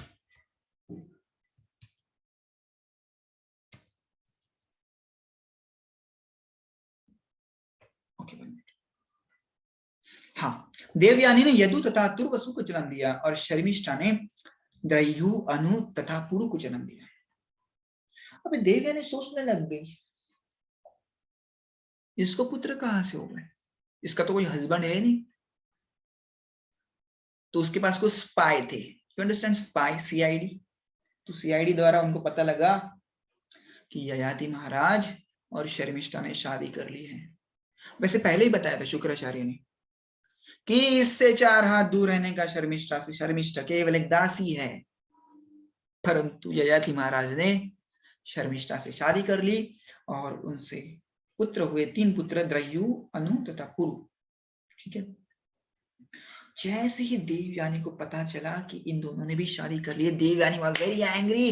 अरे जिस व्यक्ति को मैं अपना पति मान रही थी वो तो किसी और का पति है, सो शेमलेस। और उसमें गुस्से में आके वहां से वो चली गई और शुक्राचार्य के पास चली गई, राइट, अपने पिताजी के पास। कहाँ जाएगी पुत्री, पिताजी के पास गई वो, और सारे इंसिडेंट्स को नोटिस करने लगे। और यहाँ पे ययाति को जैसे पता चला, अरे क्या हो गया, कहाँ पे मेरी पत्नी देवयानी, देवयानी जिस प्रकार से पुरुरवा उर्वशी से अटैच था, उसी प्रकार से ययाति भी देवयानी से काफी आसक्त था। और उसके पीछे वो भागने लग गया, कहाँ हो देवयानी, आओ देवयानी, कहाँ हो। और तब तक देवयानी पहुंच गई थी। Now Shukracharya was very angry. Shukracharya ने कहा कि शुक्राचार्य ने उसको शाप दिया। शुक्राचार्य अत्यंत क्रुद्ध थे, उन्होंने कहा, अरे झूठे मूर्ख, स्त्री कामी, स्त्री लंपट, स्त्री के पीछे भागते रहता है, तुमने बहुत बड़ी गलती की है। अतएव मैं तुम्हें श्राप देता हूं कि तू बूढ़ा हो जाएगा। व्हाट डू यू मीन मैं बूढ़ा होना? बूढ़ा होना इसका मतलब होता है कि आपका शरीर कुछ काम नहीं कर सकता, आपको आनंद लेने की तो इच्छा है, परंतु कुछ कर ही नहीं सकते, है कि नहीं? तो इस ययाति ने कहा अरे अभी एंजॉय किया ही नहीं है, मैं तो राजा हूँ, एंजॉय कुछ किया ही नहीं, आपने कहा बूढ़ा हो जा, व्हाट इज दिस, माफ कर दो प्लीज, प्लीज माफ कर, शुक्राचार्य जी माफ कर दीजिए। शुक्राचार्य ने कहा चाहो तो तुम अपने बुढ़ापे को किसी एक व्यक्ति से बदल लो, यानी उसका युद्ध तुम ले लो, तुम्हारा बुढ़ापा दूसरे व्यक्ति को दे दो। समझ रहे हैं? अभी ययाति बूढ़ा हो गया था, काफी बूढ़ा हो गया था, कुछ नहीं कर पा रहा था, and he wanted to enjoy the whole world. उसने कहा अरे देवयानी के साथ भी घुमा नहीं फिरा नहीं अभी तक, मैं अभी शाप कर दिया आपने, ऐसे थोड़ी होता है। तो शुक्राचार्य ने कहा ठीक है ठीक है, आप क्या करो, आपका जो बुढ़ापा है किसी यंग मैन के साथ एक्सचेंज करो, उसका यूथ आपको, आपका बुढ़ापा उसको। अभी ययाति सोचने लग गया कौन है ऐसा पुत्र, कौन है ऐसा पुत्र मेरा जो मेरे साथ एक्सचेंज करेगा। अभी थोड़ी कोई करेगा। यदि कोई बूढ़ा व्यक्ति मेरे पास आता है और कहता है कि मेरा यूथ तू ले ले, आई मीन मेरा बुढ़ापा तू ले ले, तेरा यूथ मुझे दे दे, how can somebody accept this. तो उसी प्रकार से सारे पुत्रों ने, स्पेशली यदु ने कहा कि नहीं। अभी यही यदु है जिसके वंश को हम कहते हैं यादव। कल से हम यादव वंश के बारे में पढ़ेंगे, राइट। कृष्ण जन्म कैसे हुआ और बचपन की सारी लीला हम कल पढ़ेंगे, ठीक है। यदु ने उत्तर दिया सॉरी मैं नहीं कुछ कर सकता, दूसरे भाइयों को पूछो। ययाति ने सारे पुत्र को पूछा, किसी ने भी एक्सेप्ट नहीं किया। पिताजी पागल हो क्या, हम खुद का युद्ध छोड़ के आपको दे क्या, राइट। आखिर में सबसे छोटे पुत्र के पास गए, पुरु के पास गए, जो कि शर्मिष्ठा का पुत्र था। उसने एक्सचेंज कर दिया, हे पुत्र तुम अपने बड़े भाइयों की तरह अवज्ञाकारी मत बनो रे, पुरु दे दे रे मुझे युद्ध, दे दे रे, एंजॉय करने दे रे थोड़ा। पुरु ने कहा हे महाराज, ऐसा कौन होगा जो अपने पिता के ऋण से उऋण हो सके। पिता की कृपा से ही तो मनुष्य को जन्म मिलता है ना, और मेरी आपकी इच्छा पूरी नहीं करूंगा तो जीवन का क्या फर्क, क्या क्या उपयोग है। पिता की कृपा से ही मनुष्य जीवन प्राप्त होता है, और मनुष्य जीवन ऐसा है जिसमें हम भगवान के साथ संपर्क कर सकते हैं कि नहीं। तो ये आपकी कृपा है कि मुझे मनुष्य जन्म मिला है और मैं इस जन्म में भगवान के साथ मिल सकता हूँ, तो आपको जो चाहिए वो मैं देने को आपको तैयार हूँ। जो पुत्र अपने पिता की इच्छा को जानकर उसी के अनुसार कर्म करता है वह प्रथम श्रेणी का होता है। केवल इच्छा से काम करता है, केवल इच्छा देखी काम किया, जैसे भीष्म हुए, राइट। उन्होंने पूछा नहीं पिताजी क्या करूं, पूछा ही नहीं, खुद जाके सत्यवती के साथ सेटलमेंट करके। तो केवल इच्छा जानकर पूछता नहीं पापा क्या करूं, पैर दबाओ क्या, नहीं, मन जानता है, वो उत्तम श्रेणी का पुत्र। जो पिता की आज्ञा पाकर काम करता है वो द्वितीय श्रेणी का पुत्र होता है, जिसको आज्ञा मिलती है और बाद में पिताजी की सेवा करता है वो द्वितीय श्रेणी का पुत्र। और जो अपने पिता का आदेश मिलता है परंतु उसका पालन नहीं करता वो अधम होता है, और वो कौन है, पुत्र नहीं, वो मूत्र होता है। सुखदेव गोस्वामी ने कहा, हे परीक्षित महाराज, इस तरह पुरु ने अपने पिता ययाति की वृद्धावस्था को ग्रहण करने के लिए अत्यंत हर्षित था। सो ही वाज एक्साइटेड, पर पिताजी आप आपका ओल्ड एज मुझे दे दो, मेरा यूथ आप ले लो, राइट। और अपने पुत्र की जवानी का उसको ले लिया और उसने इस भौतिक जगत का बहुत सारा भोग किया, राइट। ययाति महाराज की प्रेयसी देवयानी अपने मन वचन शरीर तथा विविध सामर्थ्य से सदैव एकांत में अपने पति को यथासंभव दिव्य परमानंद प्रदान करती है। यद्यपि महाराज ययाति सारे विश्व के राजा थे और उन्होंने 1000 वर्षों तक अपने मन तथा 5 इंद्रियों को भौतिक संपत्ति को भोगने में लगाया। कितना एंजॉय किया उन्होंने, 1000 साल, परंतु रीड द फाइनल लाइन, किंतु वो संतुष्ट नहीं हो सके, क्योंकि ये इंद्रिय इस प्रकार बनाए ना, आप इनको कितना भी खिलाओ पिलाओ वो संतुष्ट नहीं होने वाले। कितना भी आनंद दो उनको, कितना भी भोग उनको खिलाओ, भोग दो उनको, वो संतुष्ट नहीं होने वाले, राइट। और ये बात ययाति 1000 सालों बाद समझा रहे, ये इंद्रियों के साथ इतना आनंद ले रहा हूं, क्या कमी है मेरे पास, पर फिर भी असंतुष्ट हो। तो वो अपनी पत्नी जो है देवयानी, उसको एक स्टोरी बताते हैं। बेसिकली वो उनकी स्टोरी है, परंतु इस प्रकार से बताते हैं कि देवयानी के समझ में आ जाए। तो कहते, एक बार की बात है देवयानी, एक बकरा था, बड़ा सुंदर बकरा था, हैंडसम बकरा था, उसकी दाढ़ी थी, उसके सींग थे, और वो बकरा घूम रहा था। तो उसने देखा कोई बकरी में कर रही है एक कुएं के अंदर। स्टोरी बताते अपनी पत्नी को, राइट, अपना रियलाइजेशन बता रहे कि 1000 साल भोग किया यार, एंजॉयमेंट नहीं मिला, आनंद ही नहीं मिला। और हम सोचते हैं कि 40 50 साल 60 साल एंजॉय करेंगे, अरे यही चाहिए, कुछ मिलने वाला नहीं है। Do you know why person cry why he die? क्योंकि वो सोचते रहता है यार जिंदगी में कुछ किया ही नहीं, कुछ भी करे ना फिर भी उसको ऐसे ही लगते रहता है अरे कुछ एंजॉय नहीं किया, वेस्ट गया। तो ये जो संतुष्टि व्यक्ति को कभी नहीं मिलती। जैसे मैंने कहा कि जितना आप पेट्रोल डालेंगे आग में, जितनी इच्छाएं आप पूरी करेंगे, इच्छाएं उतनी बढ़ती रहती हैं, वो कभी नष्ट होने वाली नहीं है। सबसे बेहतर उपाय ये है उस अग्नि के ऊपर पानी डाल दो।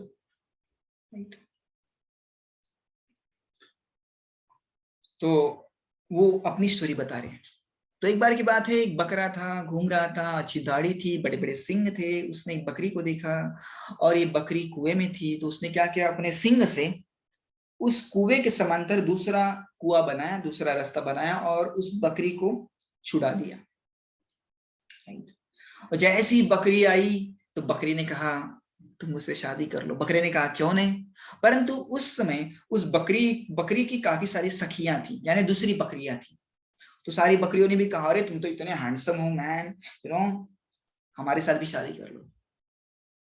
तो सारी बकरियों ने इस बकरे के साथ शादी कर ली।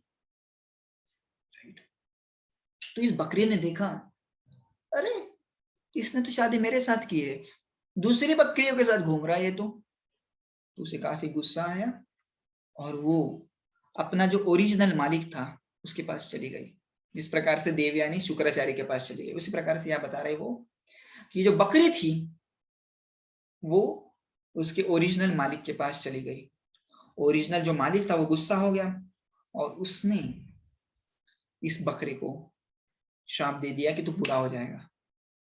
बेसिकली अपनी कहानी बता रहे हैं और वो कह रहे हैं कि हम एक बकरी जैसे हैं, केवल भोग चिंतन में और इस जीवन को भोगने में लगे हैं। दिन जा रहे हैं, हर एक जब सूरज आता है सूर्यास्त होता है, हम एक एक दिन मृत्यु के करीब जा रहे हैं, भगवान के बारे में सोच ही नहीं रहे, केवल और केवल अपने भोग के बारे में सोच रहे, कैसे जिह्वा को तृप्त किया जाए, कैसे कानों को तृप्त किया जाए, कैसे आंखों को तृप्त किया जाए, खुद के बारे में सोच रहे, भगवान के लिए बहुत कम समय दे रहे हैं। इस प्रकार से वो बता रहे थे।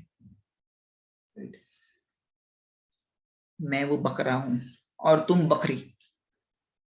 मैं इतना मंद बुद्धि हूं कि तुम्हारे सौंदर्य से मोहित होकर आत्म साक्षात्कार के असली कार्य को मैं भूल गया हूं। जिंदगी में जो करने आया था वही भूल गया हूं।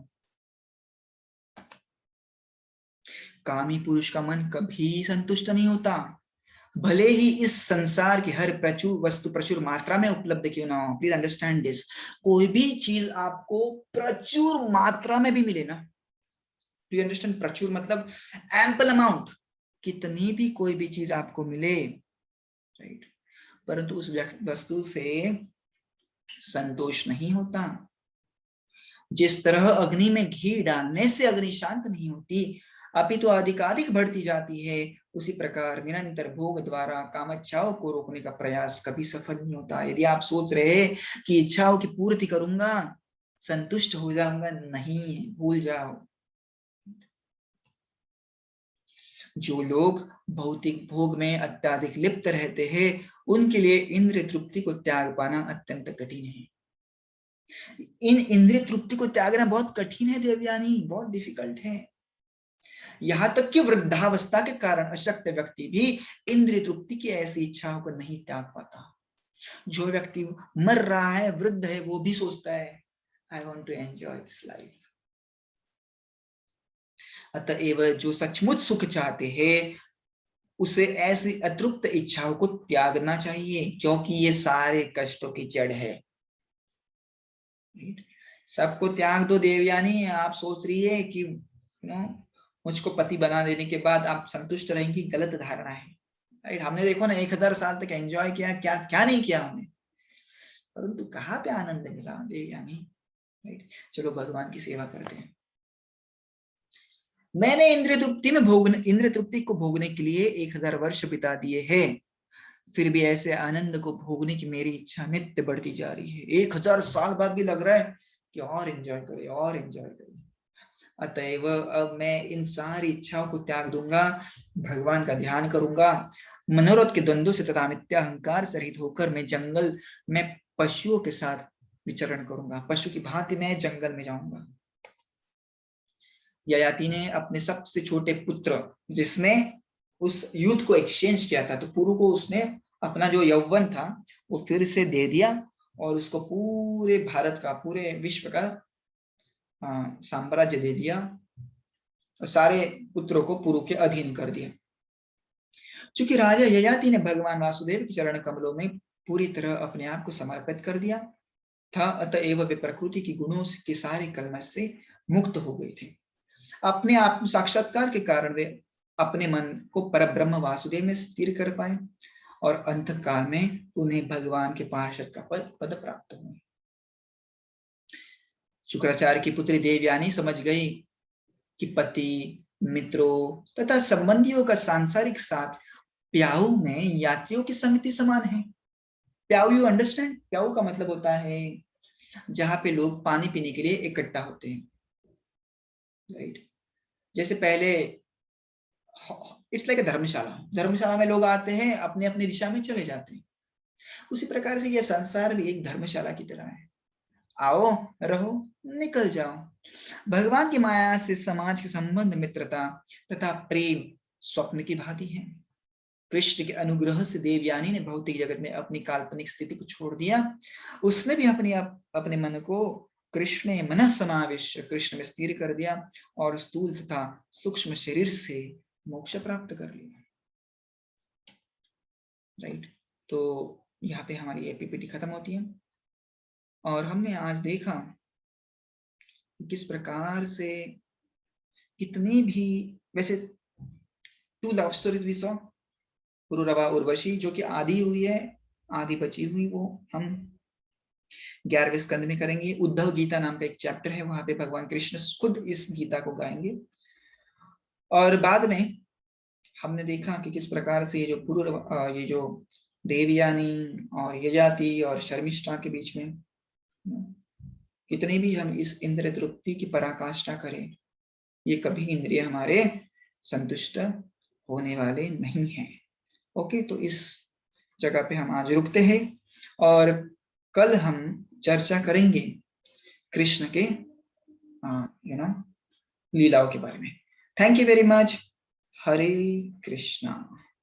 कुछ प्रश्न है तो हाथ उठा सकते हैं आपको यदि जाना है। काफी लेट हो गया, परंतु क्या कर सकते हैं, I could not compress the story.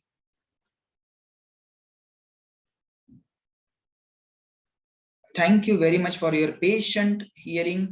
Right, बोलो वैष्णवी, क्या प्रश्न है वैष्णवी का? So, my first question is, what is meant by Gandharva? गंधर्व मैंने पहले भी बताया है। गंधर्व का मतलब होता है कि जो स्वर्ग वालों के लिए नाच गाना करते हैं, जैसे हमारे बॉलीवुड स्टार्स हैं, उसी प्रकार से स्वर्ग में गंधर्व होते हैं। ओके सर, और हमें कैसे समझता है कि युग चेंज हुआ? मतलब आपने बोला सतयुग था, फिर उसके बाद हमें नहीं समझता वो, पर वो वैसे भी समझ सकता है ना। अभी देखो कलयुग मतलब क्या, कलह, तो झगड़ा हो रहा है सब जगह पे।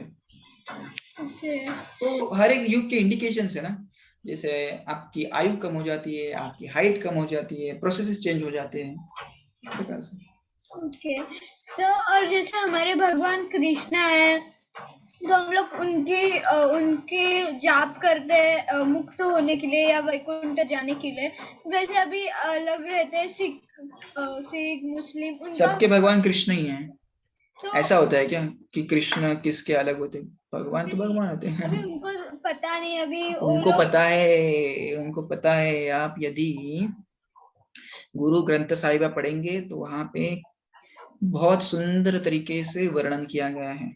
वैसे आप देखेंगे तो ये जो गुरु ग्रंथ साहिबा है वो नामदेव महाराज ने लिखा था। उसके बहुत सारे जो वर्सेस है नामदेव महाराज ने लिखा था, और वहां पे बहुत सारी जगह पे लिखा है ना, कृष्ण की भक्ति करनी है, right? पर अभी कौन से रीजन भगवान कृष्णा या किसी का नाम लेने के बाद तो फाइटिंग होती है वगैरह, फिर ऐसा। तो उनका अज्ञान है ना। Okay, okay sir. Hare Krishna, thank you. जैसे वो उनका अज्ञान है। जैसे हम देखते हैं कि बहुत पहले जो लोग कहता था कि पृथ्वी गोल है, उनको मार देते थे। आपको पता ही है, बहुत सारे साइंटिस्ट लोगों को, जो ये 17th सेंचुरी की एंड की बात है, कि बहुत सारे लोग साइंटिस्ट थे, उनको मार दिया। तो बहुत सारे लोग सत्य को एक्सेप्ट नहीं कर सकते, तो इसलिए आप किसको कहेंगे कृष्ण भगवान है, वो एक्सेप्ट नहीं करेंगे। तो उनका प्रॉब्लम है, वो अज्ञान में। बोलो महिमा। हरे कृष्ण गुरुजी, मेरा 2 प्रश्न था। पहला प्रश्न ये था कि बृहस्पति ने क्या किया, अगर उससे पता चला तो पूर्व सोमदेव का बच्चा था। हाँ, कुछ नहीं किया, उसको एक्सेप्ट करना पड़ा। अभी क्या करेगा वो? और दूसरा प्रश्न ये था कि जो परशुराम ने प्रतिज्ञा ली थी कि वो 21 जनरेशन के क्षत्रिय को मार देगा, सबको पता था कि नहीं पता था? वो पता था ना। तो अलग अलग राजा अलग अलग कुछ तो करते थे उससे बचने के लिए। जैसे मुझे लगता है दशरथ राजा थे वो। दशरथ राजा के समय पे भी परशुराम थे। तो जब जब दशरथ राजा को परशुराम मारने आते थे, तो दशरथ राजा क्या करते थे, शादी के लिए बैठ जाते थे। क्योंकि ऐसा बताया गया है शास्त्रों में कि कोई शादी कर रहा है तो आप उसको मार नहीं सकते, तो शादी के लिए बैठते थे। तो जब जब परशुराम है, दशरथ ने एक नई शादी की। तो दशरथ को बहुत सारी पत्नियां हैं, राइट? तो हमको प्रिंसिपली चार पता है। दशरथ राजा को बहुत सारी पत्नियां हैं। तो जब जब परशुराम आए, दशरथ राजा किसी के साथ शादी करते थे, राइट? Like that. तो पता था बहुत सारे राजाओं को, राइट? परंतु दे वर होपलेस, कुछ नहीं कर पाए, क्योंकि उन्होंने उतना उनका वो भी उनका काम नहीं कर रहे थे ना अच्छी अच्छी तरीके से। जैसे क्षत्रिय का हमेशा काम होता है कि ब्राह्मणों की रक्षा कर रहे हैं, अभी वही नहीं कर रहे हैं। बोलिए रूपेश वासुदेव, आपका कुछ प्रश्न है क्या? हाँ, actually I wanted to ask, Shrimad Bhagavatam में विठला की स्टोरी कवर है कि नहीं? विठला की? हाँ, नहीं, श्रीमद् भागवतम में नहीं वो अलग स्टोरी है क्या? हाँ, वो अलग स्टोरी है। वही कंफर्म करना था। हाँ, वो अलग स्टोरी है, कंप्लीटली अलग स्टोरी है। वो Okay, thank स्कंद you. पुराण में आता है, स्कंद पुराण में ये स्टोरी आती है विठल जी की। बोलो Pragati Priya. Yes sir. Sir मुझे पूछना था कि जैसे कि परशुराम जी ने अपना प्लेस लिया था कि वो कीर्तिवी अर्जुन की जो 21 जनरेशन है उनको हाँ, खत्म कर देंगे। हाँ, तो सर कभी ऐसा हुआ था जैसे कि वो तो श्योर थे कि 21 जनरेशन मतलब कि कीर्तिवी अर्जुन को मारना है, तो जैसे हाँ, कि वो कभी बॉर्न बेबी या फिर बच्चों को नहीं मारते थे, वो जब पाप करते थे तभी मारते थे। हाँ। तो प्रश्न है कि बता रहे आप मुझे? नहीं सर, पूछ रहे हैं कि मतलब कि वो जब पाप करते थे तब मारते थे या फिर सबको सबको। पाप पुण्य नहीं, उनको गुस्सा था कि आपने मेरे पिताजी को कैसे मारा, आपको तो रक्षण करना चाहिए था, और आप सारे लोग करप्ट हो गए हैं, तो 21 जनरेशन तो वो मारते रहे सबको। जब तक पूरे प्योर क्षत्रिय जब तक नहीं जन्मे, जो अच्छी तरीके से अपने ड्यूटीज को संभाल पाए, जब तक वो नहीं जन्मे तब तक सबका नाश करते ही रहे, वो रुके ही नहीं। एंड सर आप एक बार जो महाराज नहुस के 6 पुत्रों के नाम बोल रहे थे, एक बार फिर से बोल सकते हैं? मैं भी भूल गया, काफी बड़े नाम है, ययाति, सयाति, क्रूति आपको पीपीटी दे दूंगा, ठीक है? Yes sir. एंड सर मुझे एक और लास्ट क्वेश्चन था बोलो कि ना। मैंने सुना है कि जो नहुष महाराज थे वो मतलब कि जो शिव जी है उनकी बेटी के मतलब कि पति थे, तो ये सच है क्या? नहीं तो ऐसा तो कुछ मैंने नहीं सुना। शिव जी की कोई बेटी नहीं है। शिव जी के 2 पुत्र हैं ना केवल, गणेश जी और कार्तिकेय।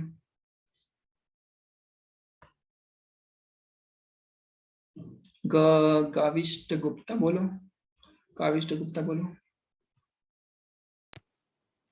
सर सर मुझे ये पूछना था कि शुक्राचार्य असुरों के गुरु कैसे बने, क्योंकि वो तो भृगुवंशीय थे। और एक बार आपने बताया था कि भगवान जी ने एक बार भृगु जी की पूजा करी थी, तो हाँ, फिर शुक्राचार्य शिव जी भगवान जी के अगेंस्ट कैसे हो गए फिर? वो भगवान जी के अगेंस्ट नहीं थे। जैसे हमने देखा है कि वो भी भगवान विष्णु के लिए ही आहुति डालते थे, भगवान विष्णु की वो पूजा भी करते थे। हाँ, वो है कि वो may be due to his tamoguna कि वो कभी कभी भगवान के अगेंस्ट में हो जाते हैं। जैसे हमने देखा कि बलि महाराज जब सरेंडर कर रहे थे भगवान विष्णु को, so he was opposing that time. तो उनकी भी एक लीला होगी एक। और कौन है? जिया, सिद्धि, कुछ प्रश्न है? Okay, thank you very much. Hare Krishna Krishna Krishna Hare Hare, Hare Ram Ram Ram Hare Hare. कल जरूर आइएगा, कल हम कृष्ण जन्म का वर्णन करने वाले हैं। Thank you very much. Hare Krishna.